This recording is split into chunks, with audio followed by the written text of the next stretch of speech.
नमस्कार दोस्तों, please subscribe Online Study Kingdom channel and press all notification bell icon to get new video updates. Thank you. नमस्कार दोस्तों, online Study Kingdom channel पर आप सभी का बहुत बहुत स्वागत है। दोस्तों, जैसा कि आप देख रहे होंगे हमारे यूट्यूब चैनल पर एडुटीरिया करंट अफेयर्स को कवर किया जा रहा है, जिसमें कि जनवरी 2020 से लेकर के दिसंबर 2020 तक के करंट अफेयर्स को कवर किया गया है। 3 लेक्चर हो चुके हैं, आज ये चौथा लेक्चर है। दोस्तों अभी तक हमने जो है कितना कवर किया है, आइए हम लोग देख लेते हैं एक बारी। तो यह रहा जो है इंडेक्स इस बुक का।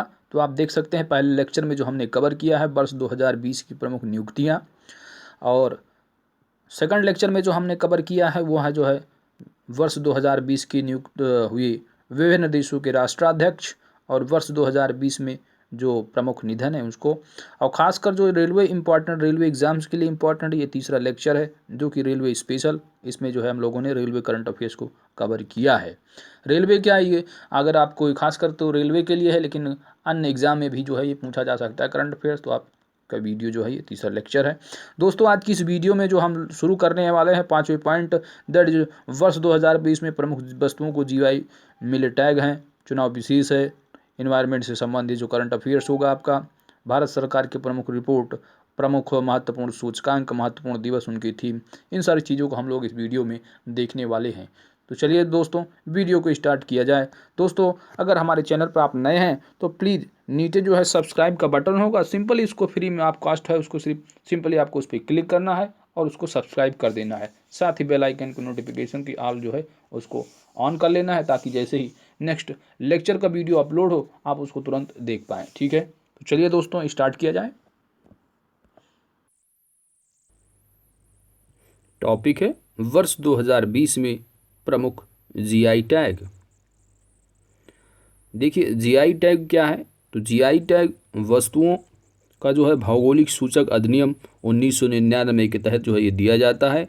यह 2003 से लागू किया गया है। वर्ष 2004 में दार्जिलिंग चाय को जो है जीआई टैग प्राप्त करने वाला ये प्रथम भारतीय उत्पाद है। अगर पूछा जाए कि भारत में जो प्रथम जीआई टैग दिया गया वो किसे मिला है, तो दार्जिलिंग की टी की कब, वर्ष 2004 में। जीआई टैग का जो इस्तेमाल है ऐसे उत्पादों के लिए किया जाता है जिनकी विशिष्ट भौगोलिक पहचान होती है। तो आइए देख लेते हैं हम लोग कौन कौन से जो है प्रमुख जीआई टैग हैं।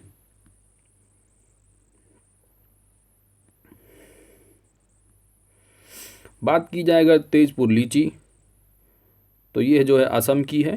ठीक है, एग्ज़ाम में अगर पूछा जाता है कि हाल ही में प्राप्त जो है जीआई टैग जो कि तेजपुर लीची को मिला है, तो आप समझ सकते हैं पूछेगा कि किस स्टेट से संबंधित है, आपको टिक लगाना है असम। ठीक है, इसी तरह बात की जाए डल्ले खुरशानी की, तो यह जो एक मिर्च है जो कि सिक्किम स्टेट से संबंधित है। बात किया जाए अगर खाजी, दैट इज मीठा पकवान एक तरह, तो ये गोवा का है। ठीक है, बात किया जाए अगर हरमल मिर्च की, तो ये भी गोवा से संबंधित है। मिंदोली केला जो कि एक मोयरा केला है और यह भी गोवा से संबंधित है। बात किया जाए अगर थमाम पट्टी, तो थमाम पट्टी जो एक लकड़ी की नक्काशी होती है, यह तमिलनाडु से संबंधित है।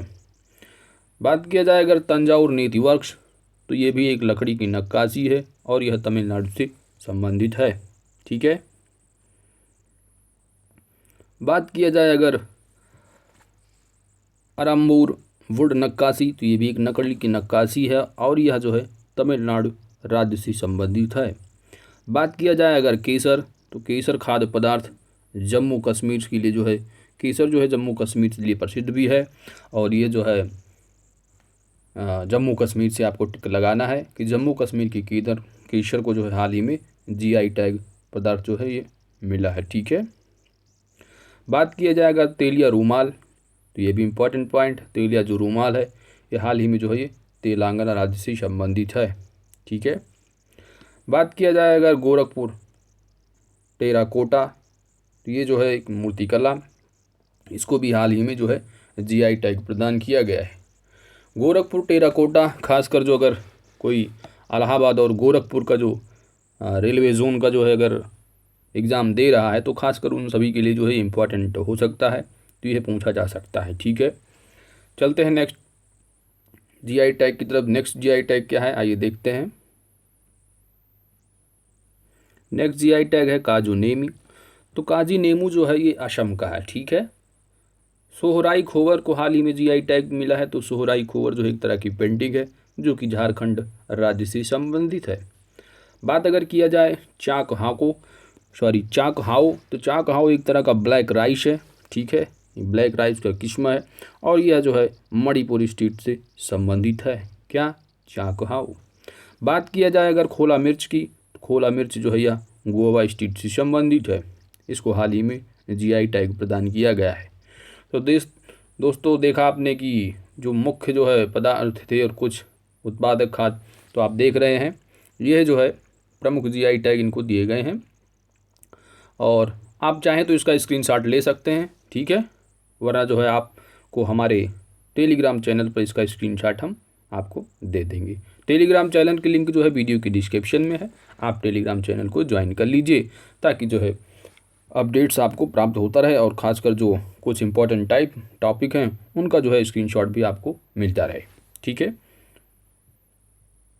चलते हैं नेक्स्ट टॉपिक की तरफ दोस्तों। नेक्स्ट टॉपिक चुनाव विशेष से है। चुनाव विशेष में क्या है कि हाल ही में भी बिहार विधानसभा का चुनाव हुआ था, तो उससे संबंधित हम लोग कुछ देख लेते हैं। आइए, बात अगर किया जाए कोरोना महामारी के समय देश में जो प्रथम चुनाव हुआ था वो कहाँ हुआ था, तो बिहार राज्य में। बिहार राज्य की अगर बात की जाए तो ये जो है 17वीं विधानसभा का चुनाव था। आपको ये भी याद रखना है कि जो प्रधानमंत्री मोदी जी हैं ये 17वीं लोकसभा की क्या हैं, दल के नेता हैं जो कि प्रधानमंत्री हैं। और बिहार की अगर बात की जाए तो बिहार में जो है विधानसभा की सीटें टोटल कितनी हैं, तो 243 है।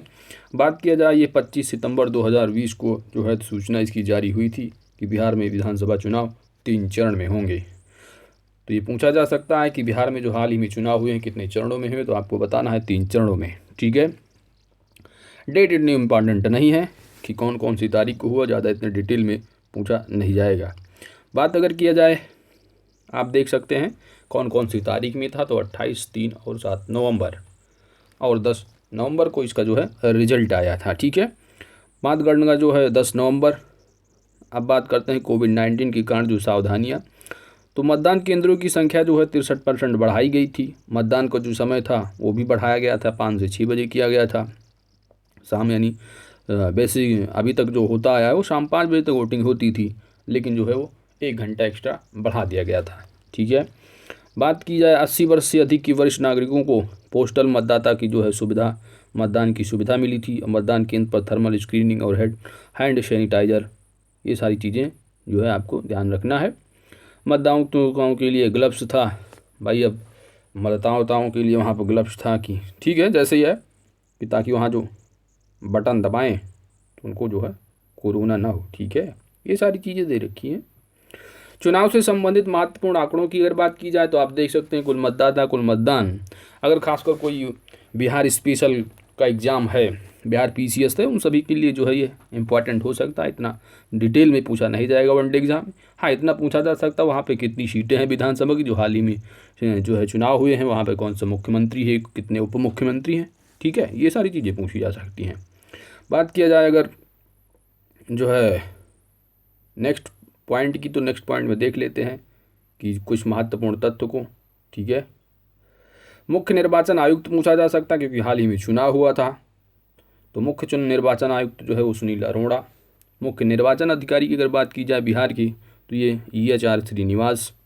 चुनाव परिणाम की अगर बात की जाए तो चुनाव परिणाम इंपॉर्टेंट है, पूछा जा सकता है। RJD जो कि राजद यहाँ की जो है सिंगल लार्जेस्ट पार्टी, 75 सीट जो है MLA की इन्होंने पाई है, जो कि जो है एक महागठबंधन के तौर पर इन्होंने वहाँ पर गठबंधन किया था, ठीक है। भाजपा की सीटें अगर बात की जाए तो 74, और वहीं पे VIP की अगर बात की जाए तो 4 सीटें हैं। जदयू की जो कि ये नीतीश कुमार की पार्टी है, 43 है, ठीक है। और अगर पूछा जाएगा सिंगल लार्जेस्ट पार्टी कौन सी है, तो राजद आपको क्लिक करना है। टोटल सीटें कितनी है, 243 है। आप देख सकते हैं कितनी सीटें कौन जो है लेकर के आया है, ठीक है। चलते हैं नेक्स्ट पॉइंट देख लेते हैं दोस्त। नेक्स्ट पॉइंट ये महत्वपूर्ण तथ्य कि 16 नवंबर को सरकार का गठन किया गया। अब यहाँ पर आपके लिए जो इम्पोर्टेंट पॉइंट है ये है कि बिहार के जो है नीतीश कुमार क्या है 7वीं बार जो है सीएम पद की इन्होंने शपथ ली है, ये पॉइंट इम्पॉर्टेंट। राज्यपाल वहाँ के कौन है, तो फागू चौहान है, ठीक है, ये भी पॉइंट इम्पॉर्टेंट। प्रोटेम्प्ट स्पीकर की अगर बात की जाए तो जीतन राम मांझी, ठीक है। प्रोटेम्प्ट स्पीकर कौन होते हैं, तो आपने पॉलिटी में भी पढ़ा होगा कि जब वहाँ पर जो है जब फर्स्ट सेशन जो है, सेशन क्या कह सकते हैं, जब पहली बार जो विधानसभा में जाते हैं तो वहाँ पर चुनाव होता है, जो विधानसभा के जो स्पीकर होते हैं उनका चुनाव होता था। जो वहाँ पे सबसे बुजुर्ग के तौर पर जो होते हैं तो उनको प्रोटेम्प्ट स्पीकर जो है बनाया जाता है, ठीक है। तो वहाँ के कौन रहे, जीतन राम मांझी।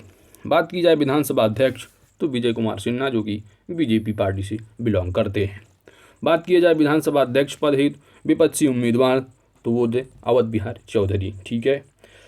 अब देखो हाल ही में जो है इसके पहले जो थे वो एक उप मुख्यमंत्री हुआ करते थे बिहार में, जिनका नाम था सुशील मोदी। लेकिन इस बार जो है 2 नए जो है उप मुख्यमंत्री भी बनाए गए हैं, एक महिला हैं और एक जेंट्स हैं। आइए देख लेते हैं नाम क्या है उनका। देखिए यहाँ पर तो दिया नहीं है इसमें कि कौन जो है उप मुख्यमंत्री हैं, ठीक है। मैं बता देता हूँ, वहाँ पर दोनों जो नए उप मुख्यमंत्री हैं, पहला तो एक जो है जो कि मेल हैं, उनका नाम है तारकिशोर हैं, ठीक है। क्या है, तारकिशोर, ठीक है। ये जो है उप मुख्यमंत्री बनाए गए हैं। पहले एक उप मुख्यमंत्री हुआ करते थे बिहार में, सुशील मोदी। तो अब ये नए जो है उप मुख्यमंत्री जो इस बार बने हैं ये हैं तारकिशोर, ठीक है, तारकिशोर प्रसाद। और एक दूसरी जो है महिला हैं, उनका नाम जो है आई थिंक वो रेणु देवी है, ठीक है। तो रेणु देवी है उनका नाम, इस तरह आपको याद रखना है, ठीक है। और वहाँ के राज्यपाल की अगर बात की जाए तो फागू चौहान, अभी आपने देखा। चलिए देख लेते हैं और पॉइंट को।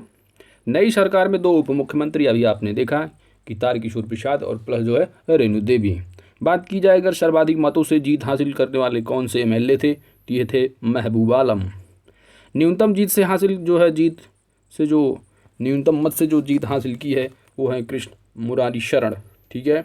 महिला विधायक कितनी है, तो 26 हैं।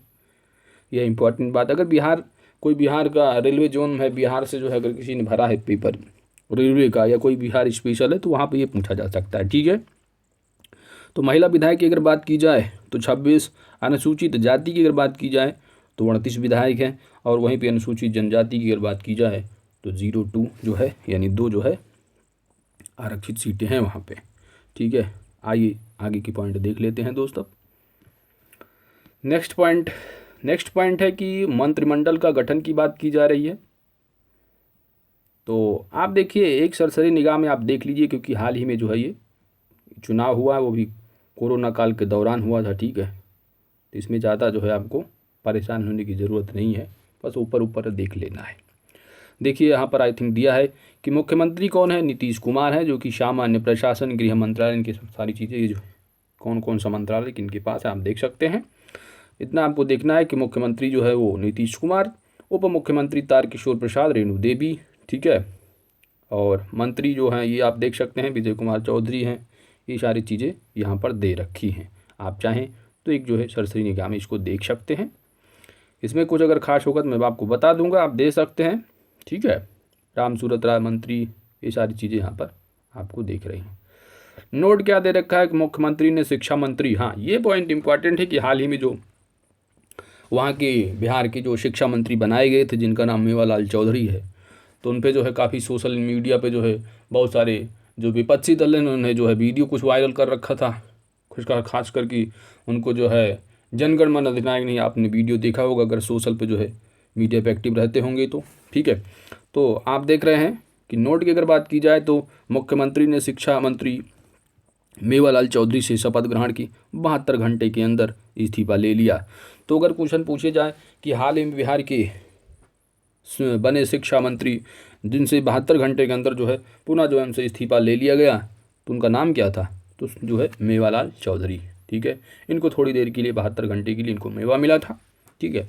आइए स्टार्ट कर लेते हैं। नेक्स्ट पॉइंट में देख लेते हैं वर्तमान में शिक्षा विभाग किसके पास है, तो ये अशोक चौधरी हैं, ठीक है। वर्तमान में 14 सदस्यीय जो है वहाँ पर मंत्रिमंडल, यानी टोटल जो है वहाँ पर जो मंत्रिमंडल है, मंत्री हैं वहाँ पर 14, ठीक है। तो ये रहा बिहार से संबंधित जो है महत्वपूर्ण तथ्य। अब खासकर जो और देख लेते हैं जो कि अभी काफ़ी चर्चा में रहा, अमेरिकी राष्ट्रपति चुनाव। ठीक है, तो आइए यहाँ पर जो है तथ्य देख लेते हैं। देखिए, ये रहा अमेरिका से संबंधित महत्वपूर्ण तथ्य। देखो, जो बाइडन जो है राष्ट्रपति पद के लिए जो है विजयी हुए हैं। जो बाइडन का आप फेस दे सकते हैं, ये रहे डोनाल्ड ट्रंप, ठीक है, और ये रहे जो बाइडन। ये जो है बेसिकली ये 45 नंबर के प्रेसिडेंट थे अमेरिका के, और ये हाल ही में कौन से नंबर के बने हैं, तो ये 46वें बने हैं, याद रखना है इसको। ठीक है, जो बाइडन राष्ट्रपति के लिए विजयी हुए हैं। जो बाइडन डेमोक्रेटिक पार्टी के उम्मीदवार थे। ठीक है, रिपब्लिकन पार्टी के जो उम्मीदवार दो कि वर्तमान में राष्ट्रपति डोनाल्ड ट्रंप पराजित हुए हैं। ठीक है, बेसिकली जो ये शपथ लेंगे वो जनवरी 2021 में इनकी शपथ होगी। ठीक है, चुनाव हो चुका है और जीत भी चुके हैं। बात आती है जो बाइडन को जो है 306 इलेक्टोरल वोट मिले हैं, जबकि जीत के लिए 270 जो है पाने थे। ठीक है, जबकि डोनाल्ड ट्रंप की बात की जाए तो 232 जो है इनको इलेक्टोरल वोट मिले हैं। उपराष्ट्रपति पद के लिए डेमोक्रेटिक जो उम्मीदवार होते हैं ये हैं कमला हैरिस। तो ये भी काफ़ी न्यूज़ में रही क्योंकि ये जो है भारतीय मूल की हैं। ठीक है, तो यह जो है डेमोक्रेटिक पार्टी की उम्मीदवार, तो दोनों जो हैं वो डेमोक्रेटिक पार्टी के हैं, राष्ट्रपति और उपराष्ट्रपति भी। ये नाम इम्पॉर्टेंट है इसलिए क्योंकि ये भारतीय मूल की महिला है। नाम क्या है? कमला हैरिस।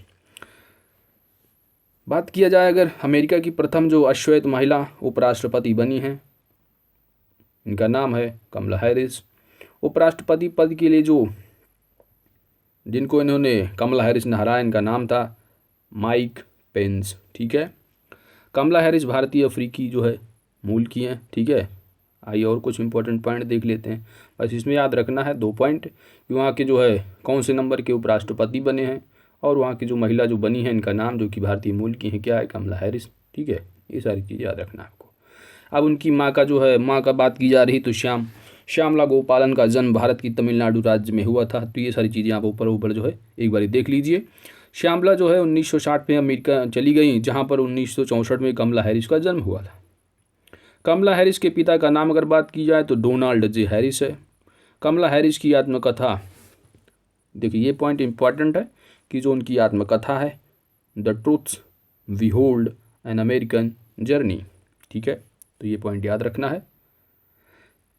नेक्स्ट पॉइंट है कि अमेरिका में 20 जनवरी को उपराष्ट्रपति की जो है ये देख सकते हैं आप कि जनवरी में जो है राष्ट्रपति का जो है वो शपथ ग्रहण होता है। ठीक है, रिपब्लिकन पार्टी का चुनाव चिन्ह की अगर बात की जाए तो रिपब्लिकन पार्टी का चुनाव चिन्ह हाथी और डेमोक्रेटिक पार्टी का चुनाव चिन्ह गधा। तो आप देख सकते हैं अगर चुनाव चिन्ह की बात करें तो गधा जो है जीत चुका है, यानी गधा पार्टी जो है जीत गई है, और हाथी की पार्टी रिपब्लिकन है वो जो है हार चुकी है। ठीक है, हाथी की अगर बात की जाए तो अपने यहाँ देख सकते हैं इंडिया में जो राष्ट्रीय पार्टी जो कि बीएसपी है उसका जो चुनाव चिन्ह है। चलते हैं नेक्स्ट पॉइंट की तरफ देख लेते हैं जो कि इन्वायरमेंट से संबंधित करंट अफेयर्स है। ठीक है, नवीनतम पर्यावरण एवं पारिस्थितिकी। तो दोस्तों आइए देख लेते हैं इससे जो है पर्यावरण दैट इज इन्वायरमेंट से संबंधित महत्वपूर्ण करंट अफेयर्स। ठीक है, वर्ष 2020 में रामसर जो स्थल है उसमें शामिल होने वाले जो महत्वपूर्ण आर्द्रभूमियाँ हैं उनसे संबंधित देख लेते हैं। आपको एग्जाम में 1-2 क्वेश्चन देखने को ज़रूर मिलेगा। ठीक है, एक क्वेश्चन तो ज़रूर मिलेगा आज से। ठीक है, आर्द्रभूमि संरक्षण हेतु वर्ष 1971 में इराक के रामसर में सम्मेलन हुआ, और इसके लिए समझौता जो हुआ 1975 से प्रभावी हुआ है। तो रामसर कन्वेंशन जो इफेक्टिव हुआ है कब से हुआ अगर पूछा जाता है तो 1975 से। ठीक है, भारत जो इसमें शामिल हुआ रामसर कन्वेंशन में वह जो है 1982 में शामिल हुआ है। विश्व में 2400 से अधिक रामसर स्थल हैं। इन सब में अगर भारत की बात की जाए तो टोटल जो स्थल है वो 41 हैं। ठीक है, अगर पूछा जाए कि भारत में टोटल रामसर स्थल कितने हैं, ऑप्शन मिले 41, 42, 43, 44, तो आपको लगाना 41। वर्ष 2020 में भारत के कुल 14 आर्द्रभूमियों को फरवरी में 10, अक्टूबर में 2 और नवंबर में 2 रामसर स्थल में शामिल किया गया है, जिसमें भारत में अंतर्राष्ट्रीय महत्व की आर्द्रभूमि की कुल जो संख्या है वह 41 है। ठीक है, तो आइए देख लेते हैं कि लेटेस्ट जो आर्द्रभूमि जो कि शामिल की गई हैं वह जो है कौन कौन सी हैं। इसमें से आपको क्वेश्चन देखने को ज़रूर मिलेगा दोस्त, मोस्ट इम्पॉर्टेंट है ये। ठीक है, बात की जाए कांबर ताल, क्या है कांबर ताल? तो कांबर ताल जो है बेसिकली जो है बेगूसराय बिहार की, ठीक है, संबंधित है। आसन संरक्षण रिजर्व जो कि उत्तराखंड राज्य से संबंधित है। सुर सरोवर कीथम झील जो कि उत्तर प्रदेश से संबंधित है। वहीं भी लोनार झील की बात की जाए तो महाराष्ट्र। तो अगर क्वेश्चन बने कि हाल ही में बिहार में जो नए स्थल को जो है रामसर स्थल में शामिल होने वाली कौन सी झील है या कौन सा ताल है, तो उसमें 4 ऑप्शन मिल जाए तो आपको टिक लगाना है कांबर ताल। ठीक है, तो इस तरह क्वेश्चन बन सकते हैं। बात आती है नोट की, तो नोट में हम देख लेते हैं कुछ इंपॉर्टेंट पॉइंट कि सबसे अधिक यूनाइटेड किंगडम के 175 स्थल इस सूची में शामिल हैं। भारत में कितने हैं इतना याद रखना है कि 41 है। ठीक है, रामसर सूची में शामिल होने वाले प्रथम स्थल ऑस्ट्रेलिया को जो है कोबोर्ग क्या है, कोबोर्ग प्रायद्वीप था जो कि 1974 में शामिल हुआ था। ठीक है, तो रामसर सूची में जो शामिल होने वाले प्रथम स्थल है, इसको भी याद रखना है आपको, वह था ऑस्ट्रेलिया का कोबोर्ग। ठीक है, क्या है, कोबोर्ग जो एक प्रायद्वीप था। बात आती है भारत का सबसे बड़ा जो आर्द्रभूमि स्थल है उसका नाम क्या है, तो सुंदरबन वेटलैंड्स। ठीक है, पश्चिम बंगाल में जानते हैं सुंदरबन है। भारत का जो सबसे छोटा आर्द्रभूमि स्थल है इसको भी याद रखना है, यह है रेणुका वेटलैंड जो कि हिमाचल प्रदेश से संबंधित है। बात अगर किया जाए भारत का एकमात्र कृत्रिम आर्द्रभूमि, ठीक है, तो यह भी इम्पोर्टेंट है मोस्ट कि एकमात्र कृत्रिम भूमि स्थल का नाम क्या है, यह है हरिके बैराज। ठीक है, क्या है। नेक्स्ट पॉइंट है दोस्तों वैश्विक वन संसाधन आकलन 2020। तो देखिए जो वैश्विक वन संसाधन जो आकलन यानी रिपोर्ट है, यह जो है संयुक्त राष्ट्र खाद्य एवं कृषि संगठन द्वारा जारी किया जाता है। विश्व में अगर बात की जाए कुल वन क्षेत्र जो है कितने हैं, तो 4.06 बिलियन हेक्टेयर है। वहीं पे कुल भूमि की अगर बात की जाए तो कुल भूमि का ये लगभग जो वन है, जो वन का क्षेत्रफल है, टोटल जो भूमि है उसका लगभग जो है 31% जो है वन है पूरे विश्व में। ठीक है, यानी पूरे जो विश्व की जो भूमि है वह जो है कितने हैं, तो वह लगभग उसका जो है जो वन है, वन का क्षेत्रफल वो लगभग जो है 31% है। तो वन के अलावा जो भूमि बची वो कितनी होगी, तो वह होगी लगभग 69%। ठीक है, बात किया जाए अगर वैश्विक औसत, तो वैश्विक औसत की जो कि पूरे विश्व में अगर प्रति व्यक्ति की अगर बात की जाए तो वन का जो क्षेत्रफल आएगा 0.52 हेक्टेयर। विश्व के कुल वन का जो प्रतिशत है उष्णकटिबंधीय वन कितना है, तो 45% है। अब एग्जाम के पॉइंट ऑफ व्यू से आप अगर देखेंगे तो वैश्विक वन संसाधन रिपोर्ट किसके द्वारा जारी किया जाता है, इंपॉर्टेंट पॉइंट संयुक्त राष्ट्र एवं कृषि संगठन के द्वारा। विश्व में कुल वन क्षेत्रफल कितना है, तो इतना याद रखना है 4.06 बिलियन हेक्टेयर जो कि कुल भूमि का लगभग 31% है। ठीक है, तो ये पॉइंट इंपॉर्टेंट है। विश्व के कुल वन क्षेत्रफल का पूछा गया कि 45% जो है उष्णकटिबंधीय वन है। ठीक है, बात किया जाए वर्ष 1920 और 20 के बीच जो 170 मिलियन हेक्टेयर वन भूमि क्षेत्रफल नष्ट जो है हो गया है। ठीक है, अधिरोपित वन कुल वन क्षेत्रफल का लगभग 3% और कुल लगाए गए वनों के क्षेत्रफल का लगभग 45% है। चलते हैं नेक्स्ट पॉइंट की तरफ दोस्त। आप देखिए यहाँ पर जो इंपॉर्टेंट पॉइंट है उसको याद रखना है कि सर्वाधिक वन क्षेत्रफल वाले शीर्ष देश की बात की जाए तो आपको याद रखना है कि रसिया जो कंट्री है वह सबसे ज़्यादा क्षेत्रफल, यानी जो रसिया कंट्री है वहाँ की जो भूमि है उस भूमि के क्षेत्रफल का सबसे ज़्यादा जो वन है क्षेत्रफल वह जो है कहाँ पे है, रसिया में है। ठीक है, वहीं पे दूसरे नंबर पर ब्राज़ील आता है और तीसरे नंबर पर जो है कनाडा आ जाता है। तो first, second and third, first number को याद रखना जरूरी है, इसको याद रखना है आपको। अगर इंडिया की रैंकिंग पूछी जाती तो इंडिया की रैंकिंग आपको याद रखना है 10वें नंबर पर आ जाती है। ठीक है, जो कि वैश्विक वन क्षेत्रफल का जो है 2% है लगभग। और टोटल अगर वन की बात की जाए तो 72.1 मिलियन हेक्टेयर जो है इंडिया में वन का क्षेत्रफल है। बात अगर किया जाए विश्व के 14.8 मिलियन हेक्टेयर पर जो है मैंग्रोव वन पाए जाते हैं। ठीक है, कितने, 14.8 मिलियन हेक्टेयर। सर्वाधिक जो मैंग्रोव वन है वो इंडोनेशिया में पाया जाता है जो पूरे विश्व का अकेले 19% हिस्सा रखता है। मैंग्रोव वन जो है वह इंडिया में अगर पूछा जाए तो अगर इंडिया में आपको बताना है कि इंडिया में लगभग आई थिंक 5000 स्क्वायर किलोमीटर है। ठीक है, याद रखना है। एग्जैक्ट अगर बात करें दोस्त तो एग्जैक्ट जो है वो 4975 समथिंग है। ठीक है, इतना याद रखना है आपको लगभग। ठीक है, तो मैंग्रोव अगर इंडिया का पूछा जाता है तो। चलते हैं नेक्स्ट पॉइंट देख लेते हैं दोस्त। तो इंडिया की याद रखना है कि जो वन क्षेत्रफल है विश्व में, वह जो है टोटल भूमि का 10वां नंबर पर रैंकिंग है, याद रखना है। ठीक है, आइए देख लेते हैं नेक्स्ट जो रिपोर्ट है एनवायरनमेंट से संबंधित, वह जो है भारत वन स्थिति रिपोर्ट है। मोस्ट इम्पॉर्टेंट रिपोर्ट है दोस्त, एग्जाम में पूछी जरूर जाएगी। देखिए, जो वन स्थिति रिपोर्ट है वह किसके द्वारा जारी किया जाता है, तो यह भारतीय वन सर्वेक्षण द्वारा जो है ये तैयार की गई रिपोर्ट है, जो कि यह जो जारी की गई रिपोर्ट पर्यावरण वन एवं मंत्री जो प्रकाश जावड़ेकर ने है 30 दिसंबर को जो है वो जारी किया है। ठीक है, रिपोर्ट की अगर बात की जाए तो यह 16वीं रिपोर्ट है। कौन सी रिपोर्ट है? 16वीं रिपोर्ट है।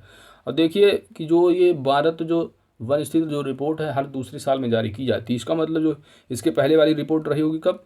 2017 में, उसके पहले 2015 में, तो इस तरह। तो ये 16वीं रिपोर्ट है। इस तरह अगर पूछा जाए कि फर्स्ट ईयर में कब जारी की गई थी इसका पहली बार, तो अगर आपको इतना पता है कि हर दूसरे साल में जारी होती है और ये 16वीं रिपोर्ट है, तो आप फर्स्ट ईयर निकाल लेंगे। कैसे? देखिए कि 2019 लिखेंगे। ठीक है, आप सीधे इसके बैक में जाएंगे। 16वीं अगर रिपोर्ट है तो अगर आप इसमें से 32 माइनस कर देंगे तो फर्स्ट ईयर निकल आएगा।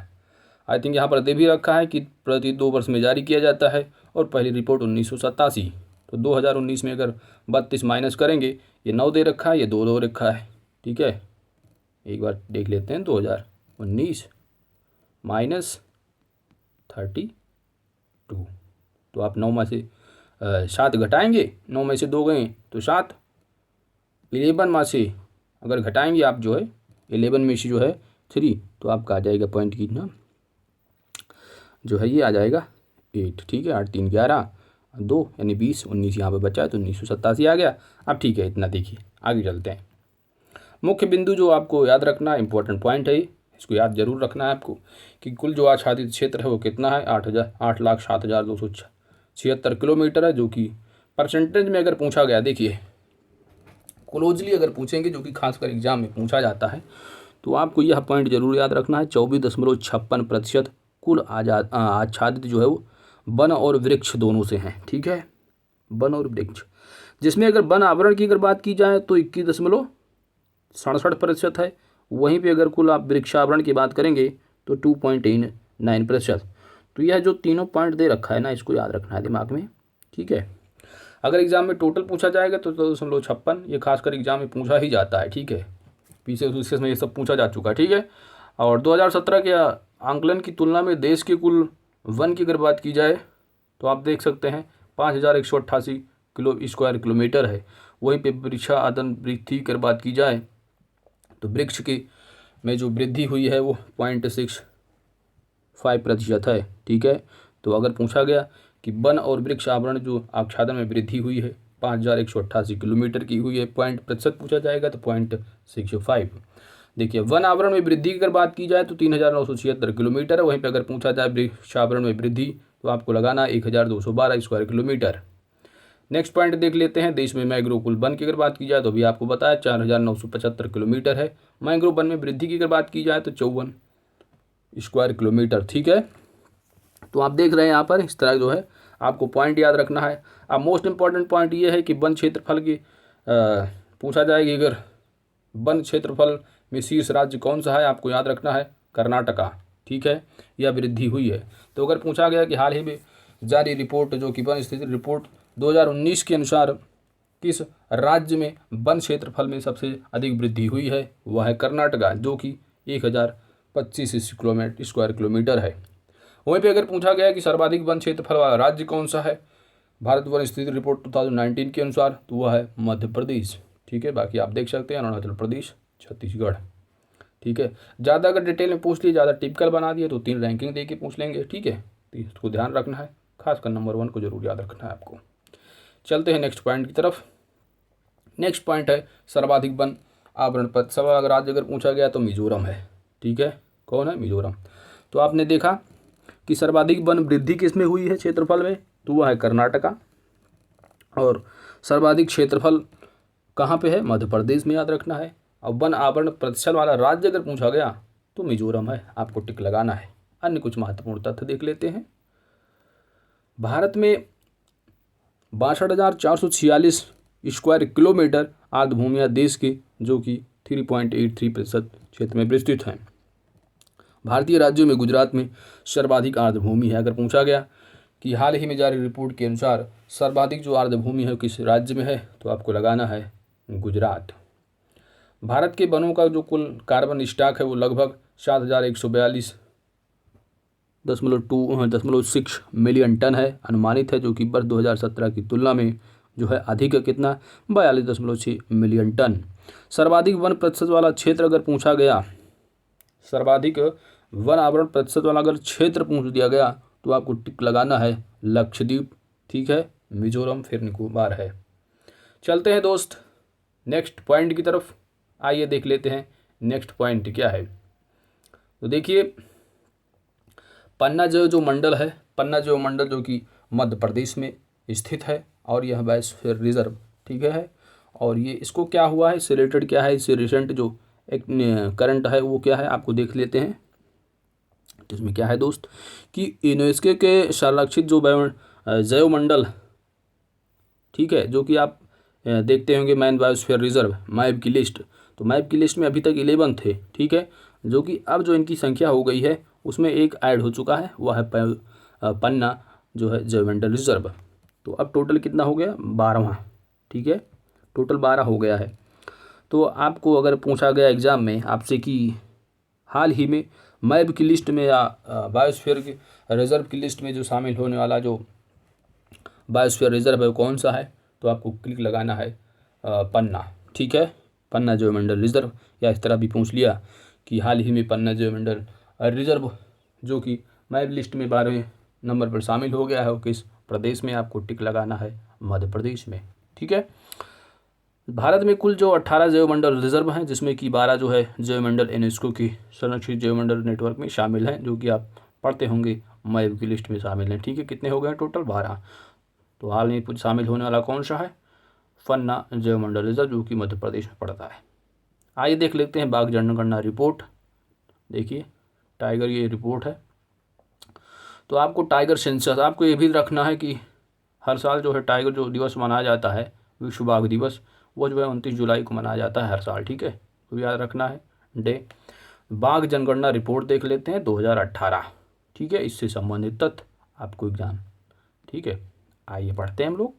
भारत में बाघों की अगर संख्या की बात की जाए दोस्त, तो 2967 है। 2014 और 18 के बीच बाघों की जो आबादी में वृद्धि हुई है वह 33% की वृद्धि हुई है, ठीक है। आइए देखते हैं, मध्य प्रदेश में सबसे ज़्यादा बाघों की संख्या है किस स्टेट में, मध्य प्रदेश में। उसके बाद कर्नाटका का नंबर आता है, वहाँ पर मात्र 2 कम है, यानी 526 से 2 कम 524। उत्तराखंड की अगर बात की जाए तो तीसरे नंबर पर है, तो पहला, दूसरा और तीसरा याद रखना है आपको। मध्य प्रदेश पहले पे, दूसरे पे कर्नाटका, तीसरे पे उत्तराखंड आ जाता है, किसमें, बाघ के हिसाब से, ठीक है। अगर आप यूपी से संबंधित, यूपी से रिलेटेड हैं, तो किसी यूपी एग्ज़ाम में आप बैठ रहे हैं तो खासकर आपसे पूछा जा सकता है कि जो टाइगर रिपोर्ट थी उसके हिसाब बाघों की संख्या उत्तर प्रदेश में कितनी है, 173 है। खासकर अगर आप एनटीपीसी एग्ज़ाम देने जा रहे हैं और वहाँ पर अगर गोरखपुर जोन और इलाहाबाद जोन का अगर आपने भर रखा है तो वहाँ भी पूछा जा सकता है, आप देख सकते हैं। बिहार की अगर बात की जाए तो 31 है। सुंदरबन की अगर बात की जाए तो 88 है। महाराष्ट्र की अगर बात की जाए तो कि चौथे नंबर पर 312 पोजीशन पे है, ठीक है। चलिए देख लेते हैं, आप इसका स्क्रीनशॉट ले सकते हैं, वरना आपको मैं इसका स्क्रीनशॉट अपने टेलीग्राम चैनल पर दे दूंगा। टेलीग्राम की चैनल की लिंक OSK टेलीग्राम है, आप ज्वाइन कर सकते हैं। नेक्स्ट पॉइंट है, दुनिया का सबसे बड़ा कैमरा ट्रैप वाइल्ड लिंग सर्वेक्षण के कारण बाघ की जो गणना है वह गिनीज वर्ल्ड रिकॉर्ड में दर्ज हुआ है, ठीक है। तो यह पॉइंट इंपॉर्टेंट है। नेक्स्ट पॉइंट है कि जिम कॉर्बेट टाइगर रिजर्व जो कि उत्तराखंड में है और देश के ज़्यादा जो बाघ हैं वह जो है कहाँ पे हैं, उत्तराखंड में, ठीक है। देश की बात की जा रही है यहाँ पर, देश के जो ज़्यादा बाघ हैं वो कहाँ पे हैं, जिम कॉर्बेट टाइगर रिजर्व, ठीक है। जबकि जो रिपोर्ट के हिसाब से अगर देखेंगे इंडिया में, तो इंडिया में जो है नंबर 1 पर कौन सा है स्टेट, अभी हम पढ़ के आए मध्य प्रदेश है, दूसरे पे उत्तराखंड है और तीसरे पे क्या है, दूसरे पे जो है कर्नाटका, वहाँ पे मात्र 2 कम है, ठीक है। 500 कितना था वहाँ पे, 526 था मध्य प्रदेश, कर्नाटका में तो 524, ठीक है, इस तरह।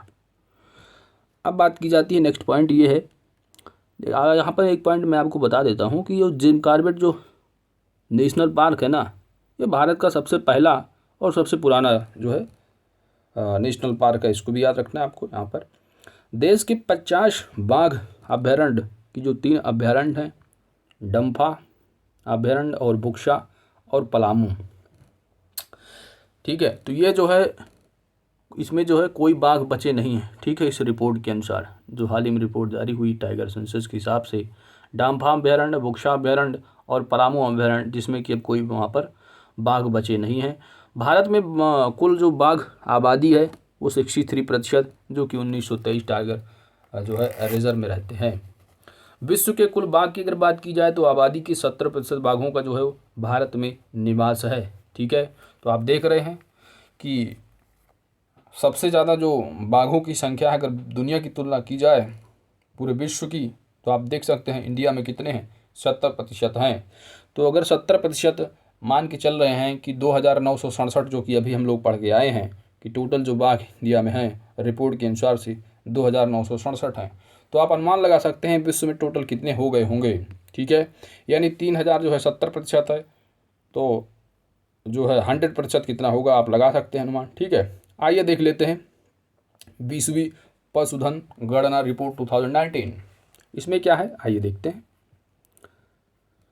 मत्स्यिकी पशुपालन एवं डेयरी मंत्रालय द्वारा जो है ये जारी किया जाता है, ठीक है।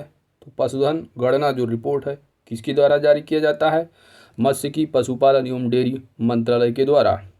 कुल पशुधन आबादी की अगर बात की जाए तो 535.78 मिलियन है। वहीं पे जिसमें मवेशी की कुल संख्या की अगर बात की जाए दोस्त तो 192.49 मिलियन है। वहीं पे अगर बात की जाए गाय, भेड़, भैंस और बकरी, ठीक है। अगर याद आपको रखना है थोड़ा तो याद रख सकते हैं, थोड़ा गाय का ज़्यादा चलता है इंडिया में, ठीक है। तो याद रख सकते हैं 145.12 मिलियन है, ठीक है। आइए चलते हैं नेक्स्ट पॉइंट की तरफ दोस्त। नेक्स्ट पॉइंट क्या है, तूफान, ठीक है। तो ये भी इम्पॉर्टेंट पॉइंट है कि एनवायरनमेंट में जो पर्यावरण से संबंधित चीज़ है, ठीक है। आइए देख लेते हैं कि हाल ही में जो अभी तूफान आए थे उनका नाम क्या था और वो किस क्षेत्र को प्रभावित किए हैं, ठीक है। Important point. दिसंबर 2020 में जो तूफान आया था बुरोवी चक्रवात, जो कि तमिलनाडु, ठीक है। तो हाल ही में अगर पूछा गया कि तमिलनाडु में आए हुए चक्रवात बुरोवी चक्रवात है किस रीजन से संबंधित है, तो तमिलनाडु, ठीक है। आपको लगाना है क्लिक तमिलनाडु। गोनी तूफान की बात की जाए तो ये फिलीपींस रीजन से संबंधित है, वहाँ पर हाल ही में आया था। और नवंबर 2020 में जो वामको तूफान है ये भी फिलीपींस से संबंधित है। लोटा तूफान, तो लोटा तूफान जो है निकारागुआ और होंडुरास, जो कि मध्य अमेरिका से संबंधित है। बात किया जाए अगर एटा तूफान की, तो एटा तूफान जो भी यह भी जो है निकारागुआ और होंडुरास, यानी दो देख रहे हैं आप यहाँ पर जो है दो तूफान आए हैं, एक तो लोटा और दूसरा एटा, दोनों में टा है लास्ट में, लोटा और एटा, ठीक है। निवार की अगर बात की जाए तो निवार चक्रवात, खासकर जो इंडिया वाले इसको याद रखना है, निवार चक्रवात तमिलनाडु और पुडुचेरी रीजन से संबंधित है। वहीं पे लारा तूफान की बात की जाए तो ये देखिए नंबर 4 रैंक की थी लारा जो तूफान है ना, तो ये जो है लारा तूफान ये अमेरिका रीजन से संबंधित, हाल ही में ये अगस्त 2020 में आया था नंबर 4 रैंकिंग में, जिसकी जो स्पीड होती है लगभग 250 किलोमीटर प्रति घंटा की होती है, समझ सकते हैं आप। तो ये इंपॉर्टेंट पॉइंट, इसको याद रखना है। बात आती है क्रिस्टोबल तूफान, यह जो है मैक्सो रीजन से संबंधित। वहीं पे निसर्ग की अगर बात की जाए तो महाराष्ट्र और गुजरात, ये भी अपनी न्यूज़ में था, तो इसको याद रखना है निसर्ग। अम्फान की बात की जाए तो पश्चिम बंगाल और उड़ीसा, आप देख सकते हैं ये सब कोरोना काल के दौरान आए हुए थे। वहीं पे अगर डायने चक्रवात की बात की जाए तो मेडागास्कर क्षेत्र से संबंधित है, ठीक है। आइए दोस्तों नीचे आगे चलते हैं।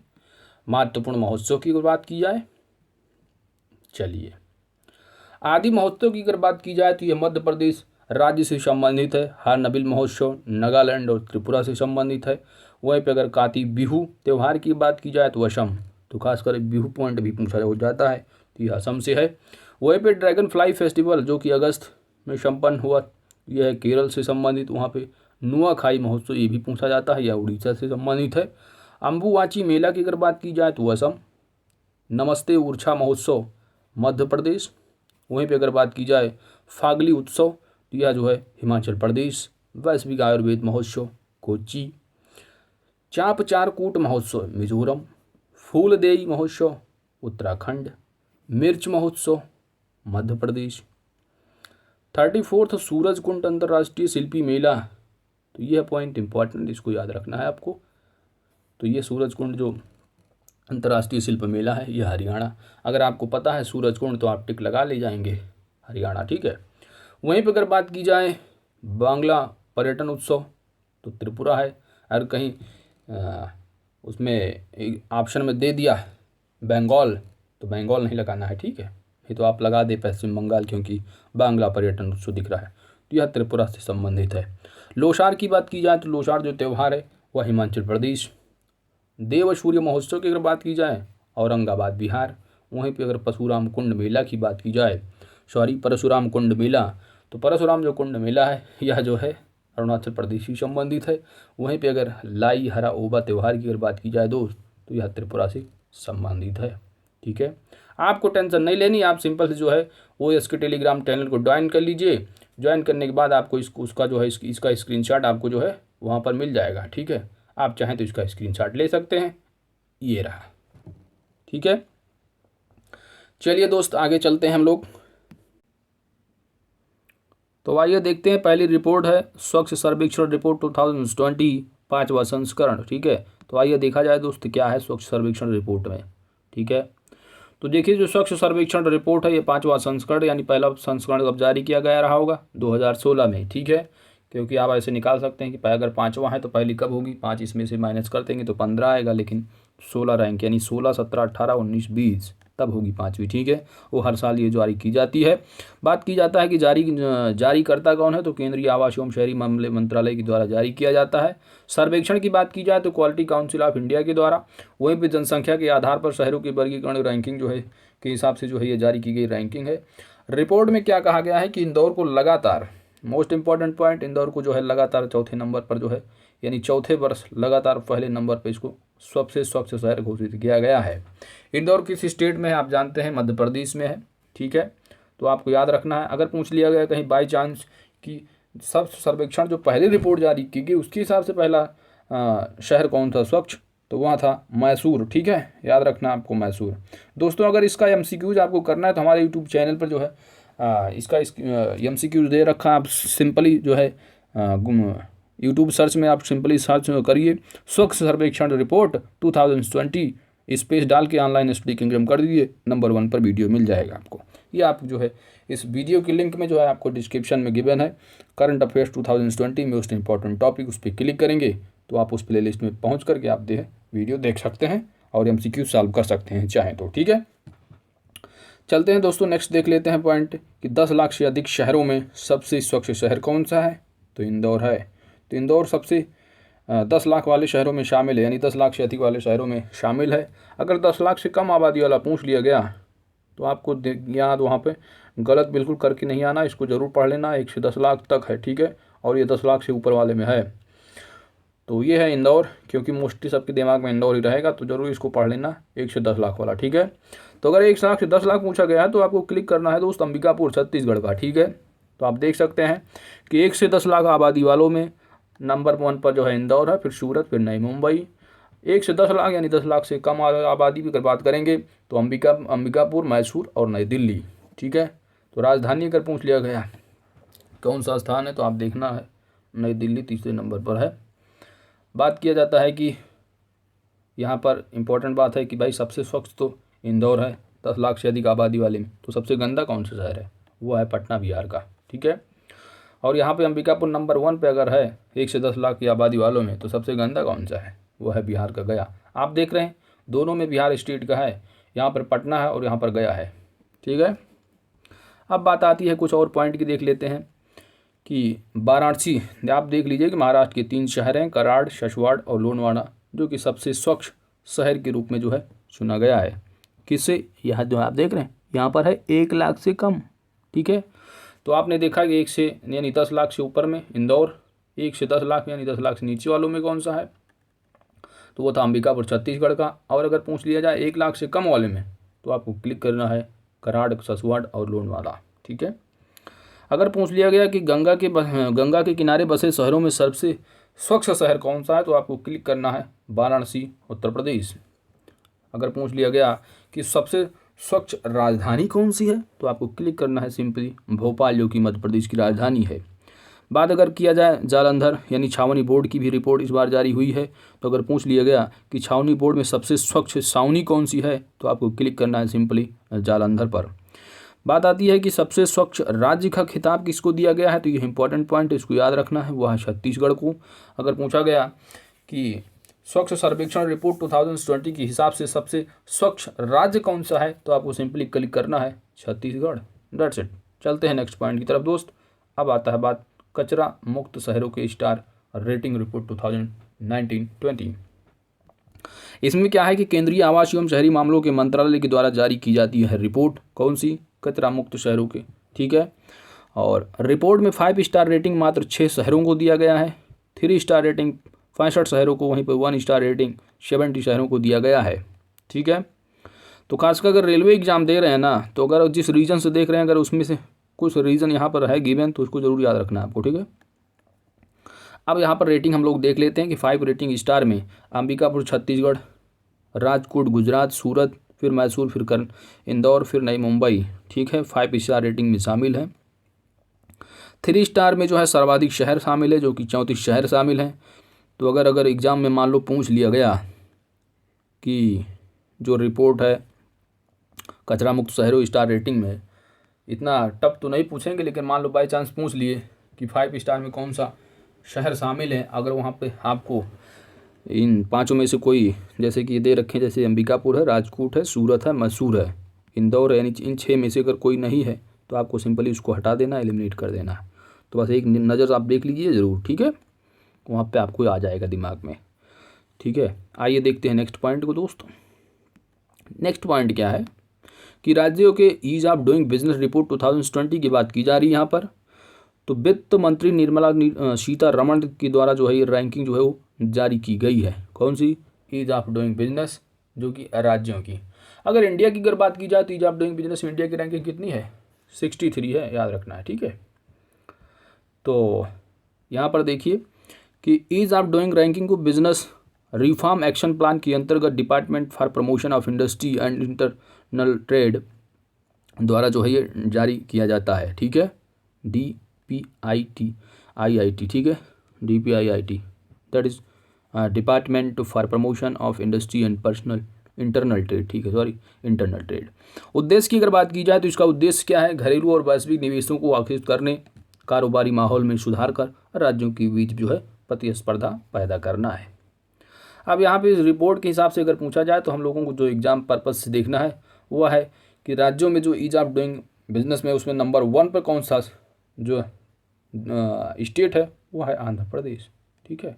तो most important point, ease of doing business जो कि राज्यों की जो है जारी की गई है, उसमें नंबर 1 पर कौन सा है, आंध्र प्रदेश नंबर 1 पर है।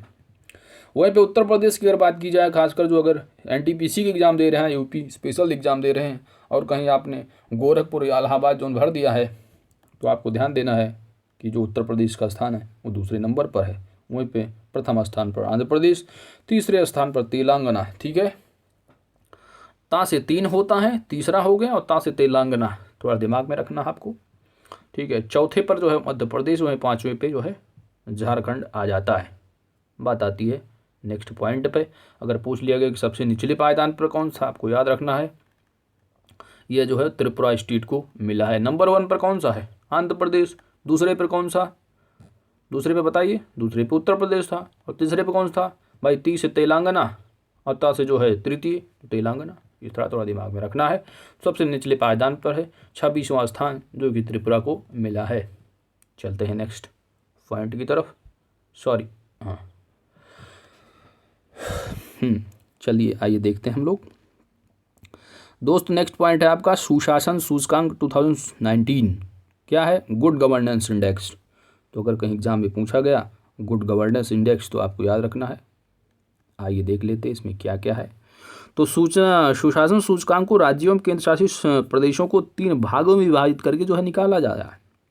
बड़े राज्य हैं, पूर्वोत्तर राज्य और पहाड़ी राज्य और केंद्र शासित प्रदेश हैं।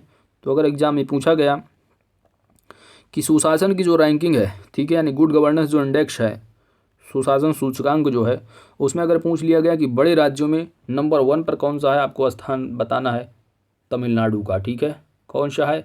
तमिलनाडु जो है नंबर 1 पर है। ठीक है, देखिए आपको इस तरह ध्यान रखना है कि जहाँ का शासन प्रशासन टाइट होता है, यानी बड़े बड़े जो राज्य हैं उसमें अगर शासन प्रशासन टाइट हुआ ना, यानी सुशासन अगर अच्छा हुआ तो लोग तिलमिलाएंगे। थोड़ा इस तरह थोड़ा दिमाग में रख लेना है। तो तिलमिलाए यानी तमिलनाडु। ठीक है, इस तरह थोड़ा दिमाग में रख लेना है। बड़े राज्यों में द्वितीय स्थान पर महाराष्ट्र आ जाता है, तृतीय स्थान पर जो है कर्नाटका है, वही अंतिम स्थान पर जो है झारखंड है। ठीक है, पूर्वोत्तर राज्य और पहाड़ी राज्यों की अगर बात की जाए दोस्त तो नंबर 1 पर हिमाचल प्रदेश है और अंतिम स्थान पर जो है अरुणाचल प्रदेश है। और यहाँ अरुणाचल प्रदेश, यहाँ पर जो आप देखिए अंतिम स्थान पर क्या है? झारखंड है। ठीक है, केंद्र शासित प्रदेशों में अगर पूछा गया गुड गवर्नेंस रैंकिंग क्या है तो वह है पुदुचेरी की। ठीक है, आप देख रहे हैं पुदुचेरी के जो गवर्नर आप देख रहे हैं, वहाँ की जो गवर्नर वो IPS कौन, पूर्व IPS कौन, किरण बेदी है। ठीक है, तो ये चीज़ आपको याद रखना है कि केंद्र शासित प्रदेश है। अंतिम स्थान पर आप देख रहे हैं केंद्र शासित प्रदेशों में लक्षद्वीप। ठीक है, तो आपने देखा, एक बार और देख लीजिए कि बड़े राज्यों में नंबर 1 पर तमिलनाडु, अंतिम पायदान पर झारखंड। पूर्वोत्तर और पहाड़ी राज्यों में हिमाचल प्रदेश नंबर 1, अरुणाचल प्रदेश अंतिम। केंद्र शासित प्रदेशों में प्रथम स्थान पुदुचेरी, अंतिम स्थान लक्षद्वीप। ठीक है, देखिए चीज़ों को बार बार देखने से ना तभी याद आपके दिमाग में आएंगी। ठीक है, और खासकर अगर आप जो है लीड लगा के जो है जैसे कि आप कोई चीज़ याद करना चाह रहे हैं, कोई जैसे करंट अफेयर्स कुछ हैं चीज़ें, आप वीडियो लीड जो है कान में लगा लीजिए, यूट्यूब चला लीजिए और सोते टाइम थोड़ा ऐसे देख लीजिए, थोड़ा उन चीज़ें जो है दिमाग में जल्दी बैठ जाती हैं। आइए देखते हैं लोग। अब आता है बात नीति आयोग द्वारा जारी रिपोर्ट। तो आइए देखिए, अगर एग्जाम में पूछ लिया गया कि सतत विकास लक्ष्य सूचकांक किसके द्वारा जो है जारी किया गया, तो आप देख रहे हैं। आइए स्टार्ट किया जाए। हाँ चलिए, सतत विकास लक्ष्य सूचकांक 2020। ठीक है, तो सस्टेनेबल जो डेवलपमेंट गोल इंडेक्स है, आप देख रहे हैं कि संयुक्त राष्ट्र संघ, इसको थोड़ा जूम कर लेते हैं, संयुक्त राष्ट्र संघ के 17 सतत विकास लक्ष्यों को प्राप्त करने के लिए SDG index, India index NITI Aayog के द्वारा जो है वो दिसंबर 2019 को जारी किया गया है। इस सूचकांक का जो मान है वो 0 से 100 है। संपूर्ण भारत का औसत 2019 में 60 जो है अंकित किया गया। तो आपको इतना याद रखना है कि जो इंडिया में जो रैंकिंग जो जारी की गई सतत विकास लक्ष्य सूचकांक वो जो है नीति आयोग के द्वारा जारी की गई, इतना याद रखना है for the purpose of exam point of view से। ठीक है, अब बात आती है कि प्रथम स्थान पर कौन सा है, याद रखना है आपको, केरल है, नंबर 1 पर है। वहीं पे दूसरे स्थान पर हिमाचल प्रदेश है और तीसरे स्थान पर आंध्र प्रदेश है, तमिलनाडु, तेलंगाना और संयुक्त रूप से जो है ये देख सकते हैं आप। ठीक है, तो अभी आपने देखा कि सतत विकास लक्ष्य में आप समझ रहे हैं कि केरल में एजुकेशन सिस्टम जो है लिटरेसी रेट वो सबसे हाई है। ठीक है, तो आप समझ सकते हैं जिस स्टेट में थोड़ा दिमाग याद रखने के लिए बस ऐसे ही कि जिस स्टेट में थोड़ा एजुकेशन सिस्टम अच्छा होगा, लोग वहाँ के थोड़ा विकास के बारे में सोचेंगे। ठीक है, ये लगातार विकास यानी सस्टेनेबल डेवलपमेंट, सतत विकास। तो यहाँ पर आप इस तरह याद रख सकते हैं, वह है केरल। ठीक है, दूसरे स्थान पर हिमाचल प्रदेश, तीसरे पे आंध्र प्रदेश, तमिलनाडु, तेलंगाना, ये तीनों जो है संयुक्त रूप से तीसरे नंबर पर हैं। वहीं पे अगर बिहार की बात की जाए तो आप देख रहे हैं बिहार को जो है बार बार कई जगह देख रहे हैं नीचे है पायदान पर। ठीक है, तो बिहार को सबसे अंतिम स्थान मिला है। ठीक है, किसमें? सतत विकास लक्ष्य सूचकांक में। आइए दोस्तों नेक्स्ट पॉइंट देख लेते हैं। नेक्स्ट पॉइंट है इनोवेशन इंडेक्स 2019। ठीक है, तो इंडेक्स अगर बात की जाए इनोवेशन इंडेक्स, यहाँ पर इंडिया की बात की जा रही। ठीक है, तो इनोवेशन जो इंडेक्स है वो अभी हम देख ले। अभी देखो ये जो हेडिंग है आपने देखा होगा नीति आयोग के द्वारा रिपोर्ट। ठीक है, ये सभी जो रिपोर्ट है नीति आयोग के द्वारा जारी की जाती हैं। तो इनोवेशन इंडेक्स जारी करता कौन? नीति आयोग। आधार क्या है आप देख सकते हैं, बड़े राज्य हैं, केंद्र शासित और जो छोटे राज्य और पूर्वोत्तर पहाड़ी राज्य। तो देखिए जो इनोवेशन इंडेक्स में जो है नंबर 1 पर कर्नाटका है, दूसरे पर तमिलनाडु, दूसरे पे जो है तमिलनाडु है, वहीं पे अंतिम स्थान पर जो है झारखंड है। ठीक है, तो आपको इतना याद रखना है कि पहले स्थान पर कौन है। ठीक है, कम से कम आप पहला जरूर याद रखिएगा। ठीक है, तो इनोवेशन इंडेक्स में पहले नंबर पे कौन सा है? कर्नाटका है। वहीं पे अभी हम लोगों ने देखा कि सतत विकास लक्ष्य सूचकांक में कौन सा नंबर 1 पर है? तो भाई विकास वहीं के लोग करेंगे जो ज़्यादा इलिटरेट होंगे, तो केरल। ठीक है, अब बात आती है कि केंद्र शासित और छोटे राज्यों की बात की जाए तो दिल्ली। ठीक है, इनोवेशन इंडेक्स में दिल्ली को जो है वो पहला स्थान प्राप्त हुआ है केंद्र शासित या छोटे राज्य में। पूर्वोत्तर से और पहाड़ी राज्यों की बात की जाए दोस्त, तो पूर्वोत्तर में सिक्किम। ठीक है, सिक्किम जो है वो इनोवेशन इंडेक्स में नंबर 1 पर है, और दूसरा जो है हिमाचल प्रदेश है। ठीक है, अगर पूर्वोत्तर में पूछा गया तो सिक्किम नंबर 1 पूर्वोत्तर और पहाड़ी राज्यों में। ठीक है, और हिमाचल प्रदेश दूसरे नंबर पर। चलते हैं नेक्स्ट पॉइंट पे दोस्त। नेक्स्ट जो रिपोर्ट है वो है education school education quality index. ठीक है, तो एजुकेशन आप देखिए जारी करता नीति आयोग बड़े राज्य में। ठीक है, आप कम से कम इस इंडेक्स में जो है पहले स्थान को जरूर याद रखिएगा। नंबर 1 पर देखिए एजुकेशन है, तो आप बस इतना याद रखना है कि जो लिटरेसी याद करने का तरीका है कि सबसे जो लिटरेसी रेट है, ठीक है, जो सबसे हाईएस्ट जो लिटरेसी रेट है दोस्त, वह जो है केरल का है। अगर तो वो जो स्कूल एजुकेशन क्वालिटी इंडेक्स होगा वहाँ पे नंबर 1 होगा। तो आप इस तरह आपका निकल आ रहा है, वह है केरल। केरल नंबर 1 पर, द्वितीय स्थान पर राजस्थान, तीसरे पे जो है आप देख सकते हैं यहाँ पे यूपी का, खासकर अगर यूपी वाले हैं तो देख लीजिए अंतिम स्थान पर है यूपी। ठीक है, किसमें? स्कूल एजुकेशन क्वालिटी इंडेक्स में। ठीक है, और बिहार का स्थान की बात की जाए तो 17वां है, बिहार से भी खराब है। देख रहे हैं स्कूल एजुकेशन क्वालिटी इंडेक्स में ये हाल है अपने यूपी का। चलो भाई, छोटे राज्यों की बात की जाए तो छोटे राज्यों में ओवरऑल जो परफॉर्मेंस है नंबर 1 पर प्रथम श्रेणी पे मणिपुर है, अंतिम स्थान पर अरुणाचल प्रदेश है। केंद्र शासित क्षेत्र में अगर बात की जाए ओवरऑल परफॉर्मेंस तो नंबर 1 पर जो है चंडीगढ़ है, और अंतिम पायदान पर लक्षद्वीप आ जाता है। तो बड़े राज्यों में आपको याद रखना है केरल है, छोटे राज्यों में जो है मणिपुर है, और केंद्र शासित प्रदेश में ओवरऑल परफॉर्मेंस में चंडीगढ़ है। चलते हैं नेक्स्ट रिपोर्ट की तरफ। नेक्स्ट रिपोर्ट क्या है? निर्यात तत्परता सूचकांक।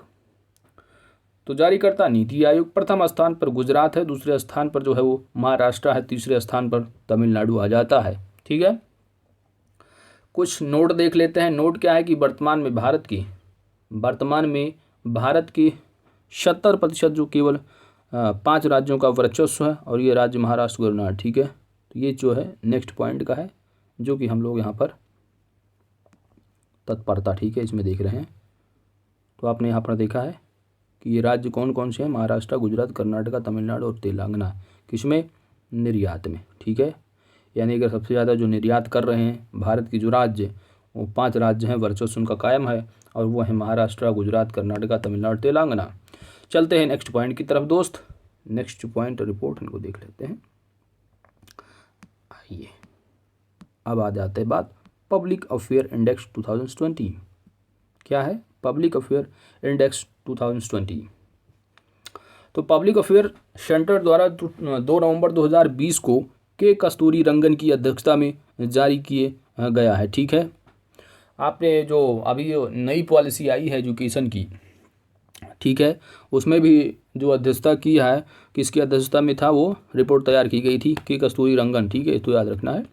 तो यहाँ पर आप देख रहे हैं कि पब्लिक अफेयर इंडेक्स जो है, यह जो है के कस्तूरी रंगन की अध्यक्षता में जो है तैयार की गई रिपोर्ट है। इस सूचकांक में 3 स्तंभ को शामिल किया गया है। समता, वृद्धि, संधारणीयता। ठीक है, क्षमता वृद्धि संधारणीयता क्या है? ये सस्टेनेबल डेवलपमेंट गोल है। ठीक है, सस्टेनेबल, इसका मतलब ये है, संधारणीयता का मतलब होता है सस्टेनेबल। ठीक है, बड़े राज्यों की स्थिति की अगर बात की जाए दोस्त, तो पब्लिक अफेयर इंडेक्स में बड़े राज्य में नंबर 1 पर केरल है, दूसरे नंबर पर तमिलनाडु, तीसरे नंबर पर आंध्र प्रदेश का स्थान है। अंतिम पायदान पर अगर देखें तो उत्तर प्रदेश वाले खासकर ध्यान देंगे, अंतिम स्थान पर है। छोटे राज्यों की बात की जाए तो गोवा नंबर 1, मेघालय दूसरे नंबर पर, और तीसरे नंबर पर हिमाचल प्रदेश, और अंतिम स्थान पर अगर बात की जाए तो मणिपुर का है। केंद्र शासित प्रदेशों की श्रेणी में पुदुचेरी, लक्षद्वीप शीर्ष पर रहे, जबकि दादरा एवं नागर हवेली, जम्मू कश्मीर, अंडमान निकोबार सबसे खराब प्रदर्शन की श्रेणी में शामिल रहे हैं। ठीक है, आइए बात करते हैं नेक्स्ट रिपोर्ट की। नेक्स्ट रिपोर्ट है इंडिया हैप्पीनेस रिपोर्ट। ठीक है, इंडिया हैप्पीनेस रिपोर्ट की अगर बात की जाए तो मार्च से जुलाई 2020 के दौरान इस पहली वार्षिक इंडिया हैप्पीनेस जो है रिपोर्ट को प्रोफेसर राजेश की पिलानिया ने जो है तैयार किया है। तो आप देख रहे हैं यहाँ पे क्या लिखा है? पहली वार्षिक। ठीक है, पहली बार ये जारी की गई है, तो यह रिपोर्ट इसलिए इम्पॉर्टेंट हो जाती है। तो इस रिपोर्ट को जरूर ध्यान में रखना है कि पहली वार्षिक इंडिया हैप्पीनेस रिपोर्ट को जो है वो प्रोफेसर जी की क्या है, प्रोफेसर राजेश के पिलानिया ने इसको तैयार किया है। ठीक है, ये इंपॉर्टेंट इसलिए है क्योंकि पहली बार जारी की गई, ध्यान रखना है। प्रथम स्थान पर कौन है इसमें, मिजोरम नंबर 1 पर, वहीं पंजाब दूसरे नंबर पर आ जाता है। कोविड-19 का सबसे बड़ा प्रभाव, ये सबसे बड़ा क्या यहाँ पे होना, सबसे बड़ा प्रभाव, ठीक है, जो भी सबसे जो बड़ा प्रभाव है वो सबसे ज़्यादा महाराष्ट्र रहा, उसके बाद दिल्ली। ठीक है, आपने जब कोविड-19 के दौरान घर में बैठे रहेंगे और टीवी खोलते रहेंगे तो आपको पता होगा। ठीक है, महाराष्ट्र और दिल्ली।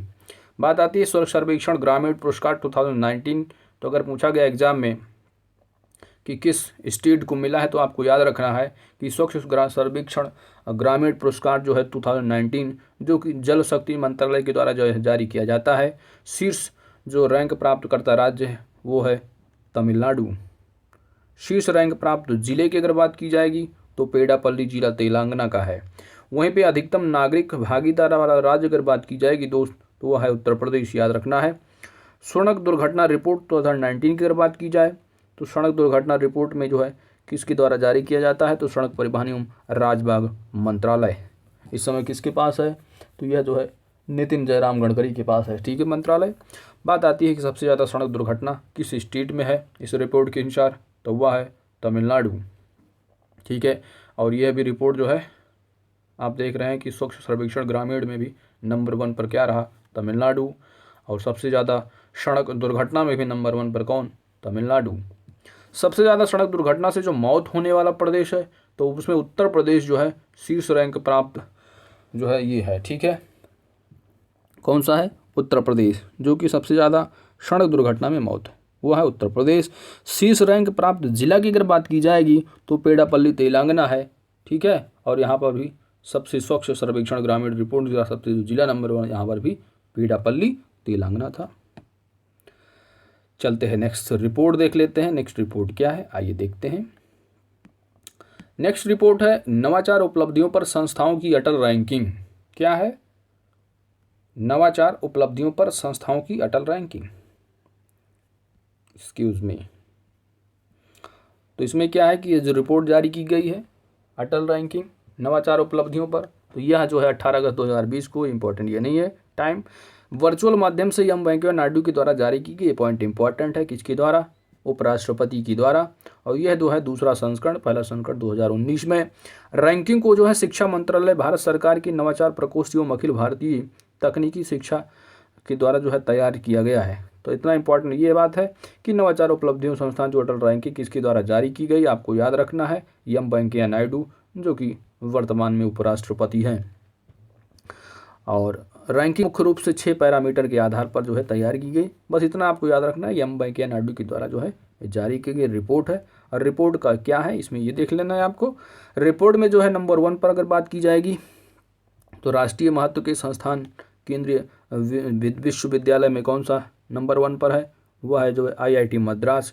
वहीं पे अगर पूछा गया सरकारी एवं सरकारी सहायता प्राप्त विश्वविद्यालय में नंबर 1 पर कौन सा है, तो रसायन प्रौद्योगिकी संस्थान मुंबई। अगर पूछ लिया गया सरकारी और सरकारी सहायता प्राप्त कॉलेजों में, ठीक है, यानी विश्वविद्यालय में कौन सा, रसायन प्रौद्योगिकी संस्थान मुंबई। वहीं पर अगर IIT की अगर बात की जाएगी तो IIT मद्रास। वहीं पर अगर पूछा गया महाविद्यालय तो आपको सिंपली क्लिक करना है अभियांत्रिकी महाविद्यालय पुणे महाराष्ट्र। और निजी यानी प्राइवेट सेक्टर में स्वपोषित पूछा गया तो आपको सिंपली क्लिक करना है कि IIT दैट इज कलिंगा औद्योगिक प्रौद्योगिकी संस्थान, ठीक है, खोरगा उड़ीसा में पड़ता है ये। बात आती है निजी या स्वामित्व वित्त पोषित महाविद्यालय संस्थान में यानी प्राइवेट की अगर बात की जाएगी तो YSR अभियांत्रिकी महाविद्यालय तेलंगाना। वहीं पे पहली बार महिलाओं से जुड़े उस संस्थानों की रैंकिंग अगर पूछ लिया गया तो ये इंपॉर्टेंट है क्योंकि पहली बार है, वो भी महिलाओं से जुड़े, तो ये नंबर 1 कौन सा है, तो आपको सिंपली क्लिक करना है अविनाशी लिंगम गृह विज्ञान एवं उच्च शिक्षा संस्थान, कहाँ, कोयम्बटूर। ठीक है, दैट्स इट। आइए नेक्स्ट पॉइंट रिपोर्ट देख लेते हैं हम लोग। नेक्स्ट रिपोर्ट क्या है दोस्त, यह है वायसबी ई कचरा निगरानी रिपोर्ट 2020। तो यह जो रिपोर्ट है 2 जुलाई 2020 को वायसबी ई कचरा निगरानी रिपोर्ट 2020 का जो है तीसरा संस्करण है। ठीक है, इतना ये जरूर नहीं कौन सा संस्करण, आपको यहाँ पर देना है कि जो ये वायसबी जो ई कचरा निगरानी रिपोर्ट है इसमें क्या है बेसिकली। तो सिंपल सी बात है कि वायसबी ई कचरा निगरानी जो अंतर्राष्ट्रीय दूरसंचार संघ ITU और अंतर्राष्ट्रीय ठोस अपशिष्ट संघ ISWA और संयुक्त राष्ट्र विश्वविद्यालय UNU यूनाइटेड नेशन यूनिवर्सिटी के द्वारा मिलकर तैयार की जाती है। इसमें संयुक्त राष्ट्र पर्यावरण कार्यक्रम एक सहयोगी है। संयुक्त राष्ट्र पर्यावरण कार्यक्रम दैट इज UNDP। ठीक है, तो आप इसको इतना याद रखना है कि रिपोर्ट में क्या है बेसिकली। ठीक है, आइए देखते हैं हम लोग रिपोर्ट में क्या है। तो देखिए नंबर 1 पे अगर पूछा गया वैश्विक ई कचरा निगरानी रिपोर्ट के हिसाब से नंबर 1 कंट्री कौन सी है, आपको सिंपली क्लिक करना है चाइना। वहीं पे अमेरिका के स्थान जो है वो दूसरे नंबर पर आ जाता है। अगर आप पूछे आपने इंडिया की रैंकिंग कौन सी है तो तीसरे नंबर पर सिंपली आपको क्लिक कर देना है। ठीक है, तो अगर इसका दोस्त टेंशन नहीं लेने का, इसका मैं जो है स्क्रीनशॉट जो इंपॉर्टेंट पॉइंट है उसको अपने टेलीग्राम चैनल पर शेयर कर रहा हूँ। आप जो है वहाँ से इसको अच्छे से देख लीजिए, कोई टेंशन लेने की ज़रूरत नहीं है। टेलीग्राम का लिंक सिंपली जो है टेलीग्राम के सर्च बॉक्स में जाइए और वहाँ पे लिखिए OSK that is online Study kingdom, OSK Telegram. ठीक है, सिंपली क्लिक करेंगे उस पर तो हमारे टेलीग्राम चैनल का लिंक आ जाएगा, आप ज्वाइन कर लीजिएगा। ठीक है, यह वीडियो के डिस्क्रिप्शन में लिंक है, उस पर सिंपली क्लिक करेंगे तो एक्सेस होकर आ जाएगा अपने आप। ठीक है, आइए पढ़ते हैं इंडियन करप्शन सर्वे 2019। तो यह रिपोर्ट क्या है, तो बेसिकली जो रिपोर्ट है इंडियन करप्शन सर्वे, यह जो है ट्रांसपेरेंसी इंटरनेशनल एक ऑर्गेनाइजेशन है, इसके द्वारा जो है ये जारी किया गया है। ठीक है, ट्रांसपेरेंसी इंटरनेशनल इंडिया द्वारा जारी रिपोर्ट है ये। सबसे भ्रष्ट राज्यों में प्रथम स्थान पर अगर पूछा गया, सबसे भ्रष्ट देख रहे हैं कौन सा है, राजस्थान है। ठीक है, सबसे भ्रष्ट राज्यों में दूसरा स्थान अगर पूछा गया तो आपको सिंपली क्लिक करना है बिहार। सबसे कम भ्रष्ट राज्य अंतिम स्थान पर केरल है। ठीक है, तो आइए स्टार्ट किया जाए, यानी सबसे कम भ्रष्टाचार वो केरल में। ठीक है, आइए चलते हैं नेक्स्ट पॉइंट की तरफ दोस्त। नेक्स्ट पॉइंट देख लीजिए, 9वां पॉइंट है। ठीक है, ये 9वां चैप्टर इसका बुक का। ठीक है, आइए इसमें देखते हैं। अब यहाँ पर आपको सिंपल से अच्छे से इसको करना है, आपको 1-2 रैंक जरूर एग्जाम में मिलेगी। ठीक है, आइए हम लोग दोस्त पढ़ते हैं। बिजली उत्पादन रिपोर्ट की अगर बात की जाए तो बिजली उत्पादन रिपोर्ट जारीकर्ता की अगर बात की जाए तो अंतर्राष्ट्रीय ऊर्जा एजेंसी के द्वारा जारी किया जाता है। प्रथम स्थान पर चाइना है, वहीं अपने भारत की अगर रैंकिंग पूछी गई तो तीसरे स्थान पर आ जाता है। एशिया पावर इंडेक्स की अगर बात की जाए दोस्त तो लॉबी इंस्टीट्यूट सिडनी के द्वारा जारी किया गया है और नंबर 1 पर जो है वो अमेरिका है। ठीक है, देखिए इस तरह होकर बताऊँ मैं थोड़ा। पावर, जिसके पास सबसे ज़्यादा पैसा होगा उसके पास, एक बस याद करने का तरीका थोड़ा कि सबसे ज़्यादा जिसके पास पावर होगी, यहाँ पर वैसे पावर का मतलब दूसरा कुछ है। ठीक है, लेकिन आप थोड़ा याद करने के तरीके से अगर बताऊँ तो देखिए सबसे ज़्यादा पावर किसके पास होगी, जिसके पास पैसा होगा। ठीक है, पॉलिटिकल की बात नहीं कर रहा हूँ मैं, तो जिसके पास पावर उसके पास पैसा, मतलब जिसके पास पैसा उसके पास पावर। तो GDP सबसे हाईएस्ट किस कंट्री की है, ग्रोथ रेट समझ रहे हैं आप, सबसे ज़्यादा जो GDP है वो किसके पास है, लगभग 21 से 22 जो है ट्रिलियन डॉलर है, वो है अमेरिका के पास। तो अमेरिका जो है पावर इंडेक्स में नंबर 1 पर है। वहीं अगर अपने इंडिया की बात की जाएगी तो चौथे नंबर पर है, इसको याद रखना है। ठीक है, पावर में क्या है, POWER अगर लिखा है पावर, वहीं पर अगर आप 4 लिखेंगे या 4 तो थोड़ा राइम बनाएंगे तो पावर 4 पावर, इस तरह थोड़ा याद आ जाएगी, 4 रैंक है। जलवायु जोखिम सूचकांक की अगर बात की जाए तो जलवायु जोखिम सूचकांक में जर्मनवाज के द्वारा जारी किया जाता है। जापान नंबर 1 पर, इंडिया की रैंकिंग 5वीं है। वैश्विक आतंकवाद सूचकांक की अगर बात की जाए तो इंडिया की रैंकिंग 8वें नंबर पर है, अफगानिस्तान प्रथम स्थान पर है और यह जारी जो किया जाता है Institute for Economics and Peace के द्वारा। विश्व निवेश रिपोर्ट की अगर बात की जाए तो यह अंकटाट के द्वारा जो है जारी की गई रिपोर्ट होती है और इसमें जो है अमेरिका नंबर 1 पर है। इंडिया की रैंकिंग अपने भारत की जो है ये 9वें नंबर पर है। जलवायु परिवर्तन प्रदर्शन सूचकांक की अगर बात की जाए तो जर्मनवाज के द्वारा, जलवायु जोखिम भी जर्मनवाज के द्वारा आप देख रहे हैं। और यह जो रिपोर्ट है इसमें इंडिया की रैंकिंग 10वीं है और प्रथम 3 स्थान पर जो है कोई देश शामिल नहीं है। विश्व यात्रा पर्यटन प्रतिस्पर्धा सूचकांक जो जारी किया जाता है you world economic forum that is विश्व आर्थिक मंच के द्वारा। इंडिया की रैंकिंग अगर बात की जाए तो 34th रैंक है, वहीं पे अगर स्पेन जो है नंबर 1 पर है। ठीक है, यह जो रिपोर्ट है यह यूपीपीएससी 2020 में पूछी जा चुकी है। ठीक है, यह इस तरह पूछी गई थी कि इंडिया की रैंकिंग जो वर्ल्ड इकोनॉमिक फोरम रैंकिंग ना पूछ करके ये पूछे थे भाई ये जो है किस संस्था के द्वारा जारी किया जाता है, तो simply world economic forum. Next point है आपका कि अंतर्राष्ट्रीय बौद्धिक संपदा सूचकांक में जो है इंडिया की रैंकिंग कितनी है, 40 है। अमेरिका नंबर 1 पर है और यह यूएस चैम्बर ऑफ कॉमर्स के द्वारा जारी किया जाता है। वहीं पे विश्व प्रतिस्पर्धा सूचकांक की अगर बात की जाए तो IMD के द्वारा जो है ये जारी किया जाता है। ठीक है, अगर पूछा गया विश्व स्पर्धा IMD विश्व प्रतिस्पर्धा सूचकांक तो आपको सिंपली क्लिक करना है। 43 रैंक है, वहीं पे सिंगापुर नंबर 1 पर है। अगर बात किया जाए विश्व डिजिटल प्रतिस्पर्धा रैंकिंग में तो जो है अमेरिका नंबर 1 पर है और 44 रैंक जो है इंडिया की है। समावेशी इंटरनेट सूचकांक की अगर बात किया जाएगा तो स्वीडन जो है नंबर 1 पर है। इंडिया की रैंकिंग जो है वो 46 है दोस्तों। ठीक है, कितनी है, 46 है, आपको सिंपली क्लिक करना है। बात अगर करें कि समावेशी आपने देख लिया, डिजिटल आपने देख लिया यहाँ पर। ठीक है, 44 थोड़ा यहाँ पर आपको छोटा छोटा सा दिख रहा होगा, लेकिन आप बिल्कुल यहाँ पर देखिए, आपको स्क्रीनशॉट इसका मिल जाएगा हमारे टेलीग्राम चैनल पर। तो आप देख रहे हैं समावेशी इंटरनेट सूचकांक में जो है ये इंडिया की रैंकिंग 46 है।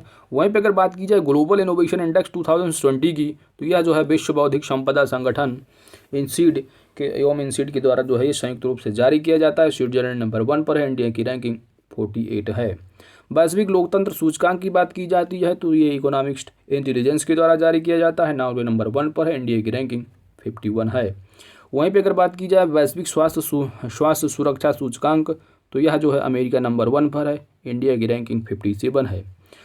वर्ल्ड टैलेंट रैंकिंग की बात की जाए तो स्विट्जरलैंड नंबर 1, इंडिया की रैंकिंग 59।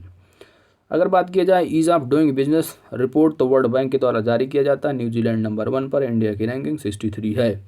ग्लोबल कनेक्टिविटी इंडेक्स की बात की जाए तो अमेरिका नंबर 1, इंडिया की रैंकिंग 65। अगर बात की जाए वैश्विक प्रतिस्पर्धा सूचकांक 2020 तो स्विट्जरलैंड नंबर 1, इंडिया की रैंकिंग 72। अगर बात किया जाए वैश्विक ऊर्जा संक्रमण सूचकांक तो यह विश्व आर्थिक मंच की दैट इज IMF के द्वारा जो है ये वर्ल्ड इकोनॉमिक फोरम, ठीक है, क्या है वैश्विक ऊर्जा संक्रमण सूचकांक 2020 वर्ल्ड इकोनॉमिक फोरम के द्वारा जारी किया जाता है। इंडिया की रैंकिंग 74 है। ग्लोबल सस्टेनेबिलिटी इंडेक्स अगर पूछ लिया गया ग्लोबल सोशल मोबिलिटी इंडेक्स तो ग्लोबल सोशल मोबिलिटी इंडेक्स में इंडिया की रैंकिंग 76 है। वहीं पे जो है डेनमार्क नंबर 1 पर है और यह रिपोर्ट वर्ल्ड इकोनॉमिक फोरम के द्वारा जारी की जाती है। अगर पूछा गया कि मनी इन स्विस बैंक, ठीक है, तो ये भी काफ़ी न्यूज़ में रहता था, तो इसको याद रखना है आपको कि जो इंडिया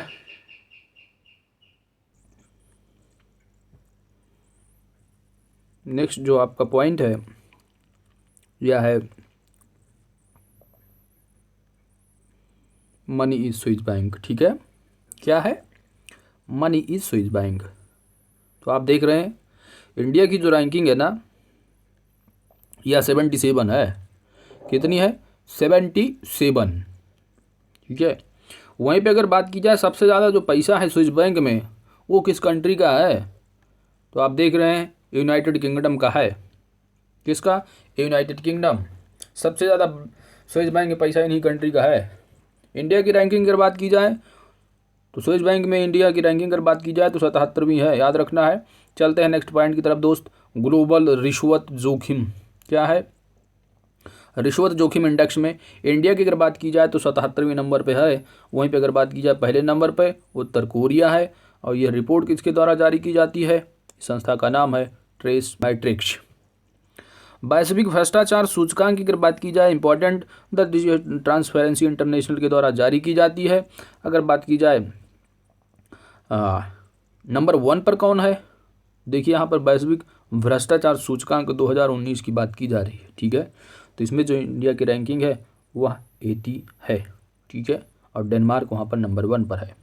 हेनली पासपोर्ट इंडेक्स की अगर बात की जाए तो हेनली पासपोर्ट इंडेक्स जो है ये नंबर इंडिया की जो है 84 में है। जापान नंबर 1 पर है, जबकि दूसरा सिंगापुर है।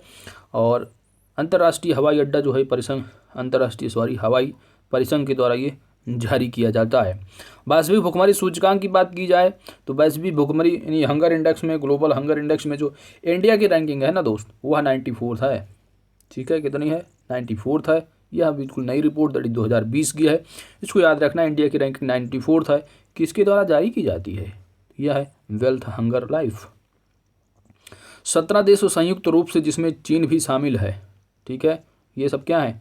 नंबर 1 पर है वैश्विक भुखमरी सूचकांक में। आप समझ रहे हैं, चाइना में भी भुखमरी नंबर 1 पर है। बात आती है विश्व आर्थिक स्वतंत्रता सूचकांक 2020।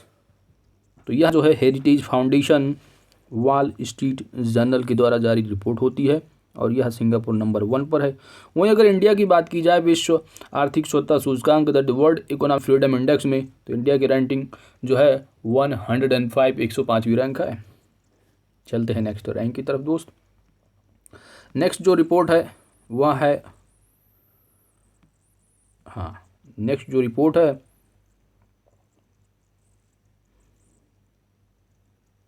एक्सक्यूज में, नेक्स्ट जो रिपोर्ट है वह है global gender gap index.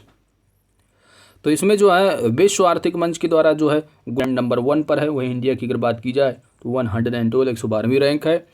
Kids right index की अगर बात की जाए तो किड्स राइट्स में इंडेक्स में जो है आइसलैंड जो है नंबर 1 पर है। अगर बात की जाए that is human capital index में, तो यह रिपोर्ट विश्व बैंक के द्वारा जारी किया जाता है। सिंगापुर नंबर 1 पर है इंडिया रैंकिंग। सतत विकास लक्ष्य सूचकांक की अगर बात की जाए तो यह रिपोर्ट जो है सतत विकास समाधान नेटवर्क के द्वारा जारी किया जाता है। स्वीडन नंबर 1 पर है। इंडिया की रैंकिंग 117 है।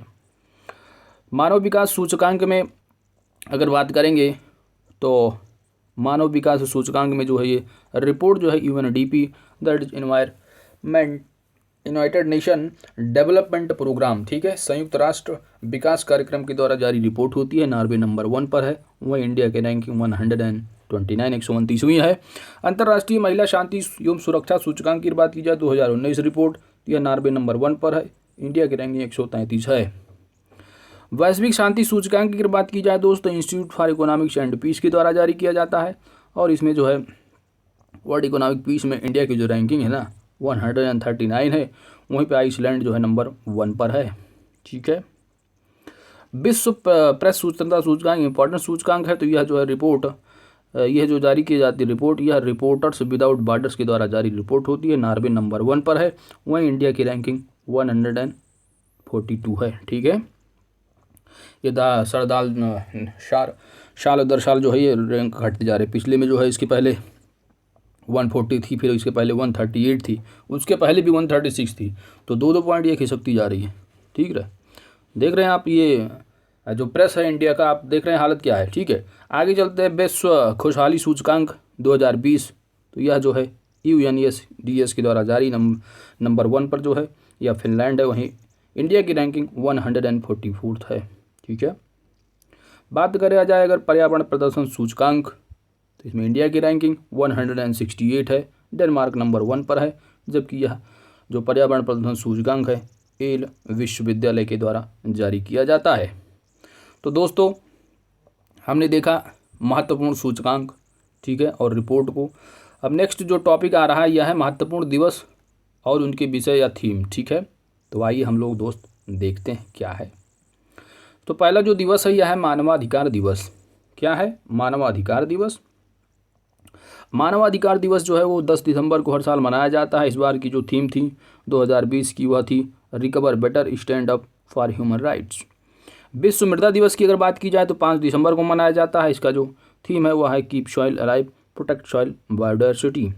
विश्व एड्स दिवस की बात की जाए तो हर साल 1 दिसंबर को मनाया जाता है और इसकी जो थीम है इस वर्ष की वह है ending the HIV AIDS epidemic, resilience and impact. ठीक है, 1 मिनट थोड़ा इसको जूम इन कर लेता हूँ। हाँ, बात आती नेक्स्ट डे की, दैट इज विश्व शौचालय दिवस की। तो 19 नवंबर 2020 को मनाया जाता है। इसका जो है इस वर्ष की जो थीम है वह है sustainable sanitation and climate change. ठीक है, विश्व मधुमेह दिवस 14 नवंबर, theme the nurse and diabetes. ठीक है, नेक्स्ट है विश्व निमोनिया दिवस तो 12 नवंबर। विश्व सांख्यिकी दिवस 20 अक्टूबर, आप थीम देख सकते हैं, ठीक है। विश्व पर्यटन दिवस की अगर बात की जाए तो इम्पोर्टेंट, दैट इज 27 सितंबर को मनाया जाता है। इस वर्ष की जो थीम थी वह थी टूरिज्म एंड रूरल डेवलपमेंट, ठीक है। बात करूं अगर नेक्स्ट डे, दैट इज अंतर्राष्ट्रीय शांति दिवस की, तो 21 सितंबर को मनाया जाता है। अंतर्राष्ट्रीय साक्षरता दिवस 8 सितंबर को हर साल मनाया जाता है। इस वर्ष की जो थीम है वह है literacy, teaching and learning in the covid crisis and, आप देख सकते हैं, थोड़ा जूम इन कर ले तो, एंड बियॉन्ड, ठीक है। बात आती है कि अंतर्राष्ट्रीय युवा दिवस, तो इम्पॉर्टेंट डे, यह जो है 12 अगस्त को मनाया जाता है। Youth engagement for global action, यह इस वर्ष की थीम थी। विश्व हेपेटाइटिस दिवस की अगर बात की जाए तो हर साल 28 जुलाई को मनाया जाता है। Hepatitis free future, that is theme. राष्ट्रीय सांख्यिकी दिवस इम्पॉर्टेंट डे, यह जो है 29 जून को हर साल मनाया जाता है। इस वर्ष की जो थीम है वो है सस्टेनेबल डेवलपमेंट गोल 3 and 5, ठीक है। अगर कहीं दे दिया 3 and 5, 4 and 6 तो आपको कंफ्यूज बिल्कुल नहीं होना, 3 and 5 है। बात आती है अंतर्राष्ट्रीय योग दिवस, इंपॉर्टेंट डे, दैट इज 21 जून को हर साल मनाया जाता है। इस वर्ष की जो थीम है वह है yoga with health, yoga at home, ठीक है। दैट इज कोरोना वायरस के कारण yoga at home. Next point आता है आपका जो नेक्स्ट डे है,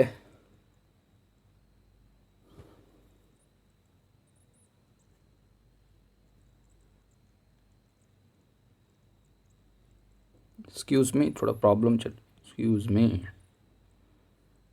क्या होगा भाई इसमें।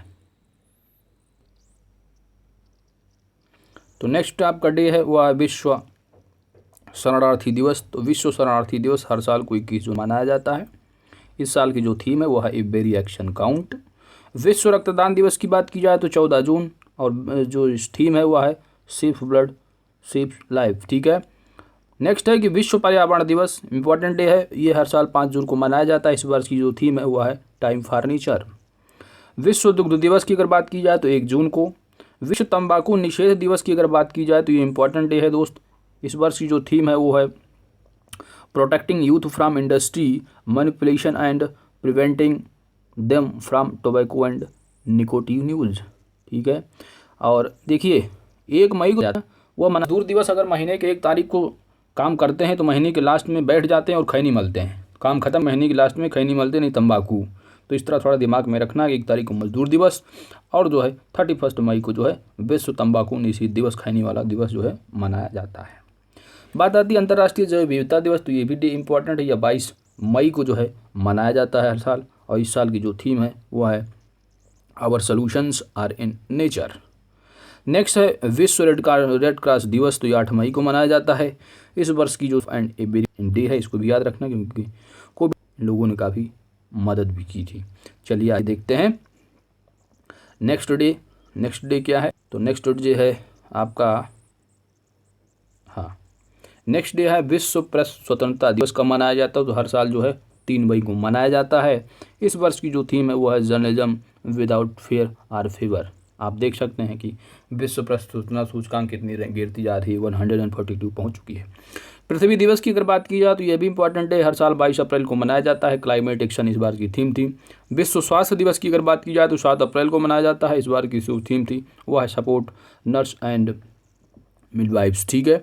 बात आती है विश्व जल दिवस की, तो हर साल जो है 22 मार्च को मनाया जाता है। इस वर्ष की जो थी वाटर एंड। अंतर्राष्ट्रीय वन दिवस हर साल 21 मार्च को मनाया जाता है। इस वर्ष की थीम है फॉरेस्ट एंड बायोडाइवर्सिटी। अंतर्राष्ट्रीय महिला दिवस इंपॉर्टेंट डे, हर साल 8 मार्च को मनाया जाता है। I am generation equality realising women's right, ठीक है, ये थीम है। विश्व कैंसर दिवस की बात की जाए तो हर साल 4 फरवरी को मनाया जाता है। इस वर्ष की जो थीम है वो है I M and I will, तो ये भी इंपॉर्टेंट डे है। वर्ल्ड वेटलैंड्स डे, ये भी इंपॉर्टेंट, जो कि 2 फरवरी हर साल मनाया जाता है। और अभी हम लोग पढ़ के आए हैं कि रामसर कन्वेंशन जो हुआ था वह 2 फरवरी को जो है 1971 में हुआ था, ठीक है, और जो कि इफेक्टिव हुआ था 1975 से, ठीक है। अगर बात की जाए वर्ल्ड वेटलैंड की जो थीम है वो है आर्द्रभूमि एवं जैव विविधता, that is wetlands and biodiversity. राष्ट्रीय मतदाता दिवस कब मनाया जाता है, हर साल 25 जनवरी को मनाया जाता है, ठीक है, तो इसको भी इंपॉर्टेंट है, इसको याद रखना है। इस वर्ष की जो थीम है वह मजबूत लोकतंत्र से चुनावी साक्षरता। नेक्स्ट पॉइंट है आपका जो डे है यह है अंतर्राष्ट्रीय शिक्षा दिवस। तो अंतर्राष्ट्रीय जो शिक्षा दिवस है वह जो है 24 जनवरी को हर साल मनाया जाता है। इस वर्ष यानी 2020 की जो थीम है वह है learning for people, planet and prosperity and peace. ठीक है। नेक्स्ट है विश्व हिंदी दिवस, इंपॉर्टेंट डे, दैट इज हर साल 10 जनवरी को मनाया जाता है। और इस वर्ष की जो थीम है वह है न्यू वर्ड।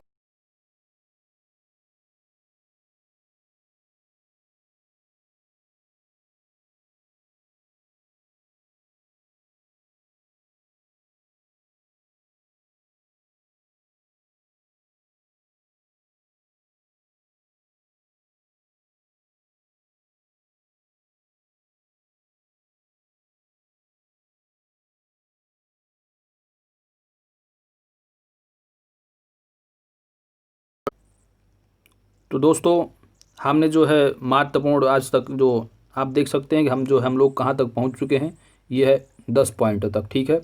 अभी हम देख लेते हैं कि हम लोगों को कितना कवर करना है। टेंशन बिल्कुल नहीं लेने का, जल्दी जल्दी इसको कवर कर लिया जाएगा। मात्र बस एक दिन और लगेगा, बस एक दिन का टाइम दीजिए, इसको मैं कवर कर दूंगा, बिल्कुल टेंशन नहीं लेने का। उसके बाद MCQs को भी जल्दी हम लोगों को कवर करना है। ठीक है।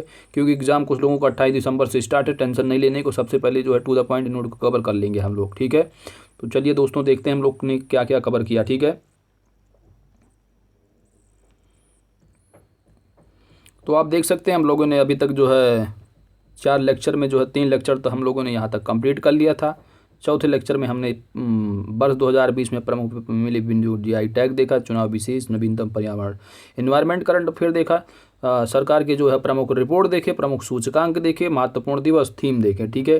तो हमने जो है आज की वीडियो में दोस्त इतना कवर किए हैं। ठीक है।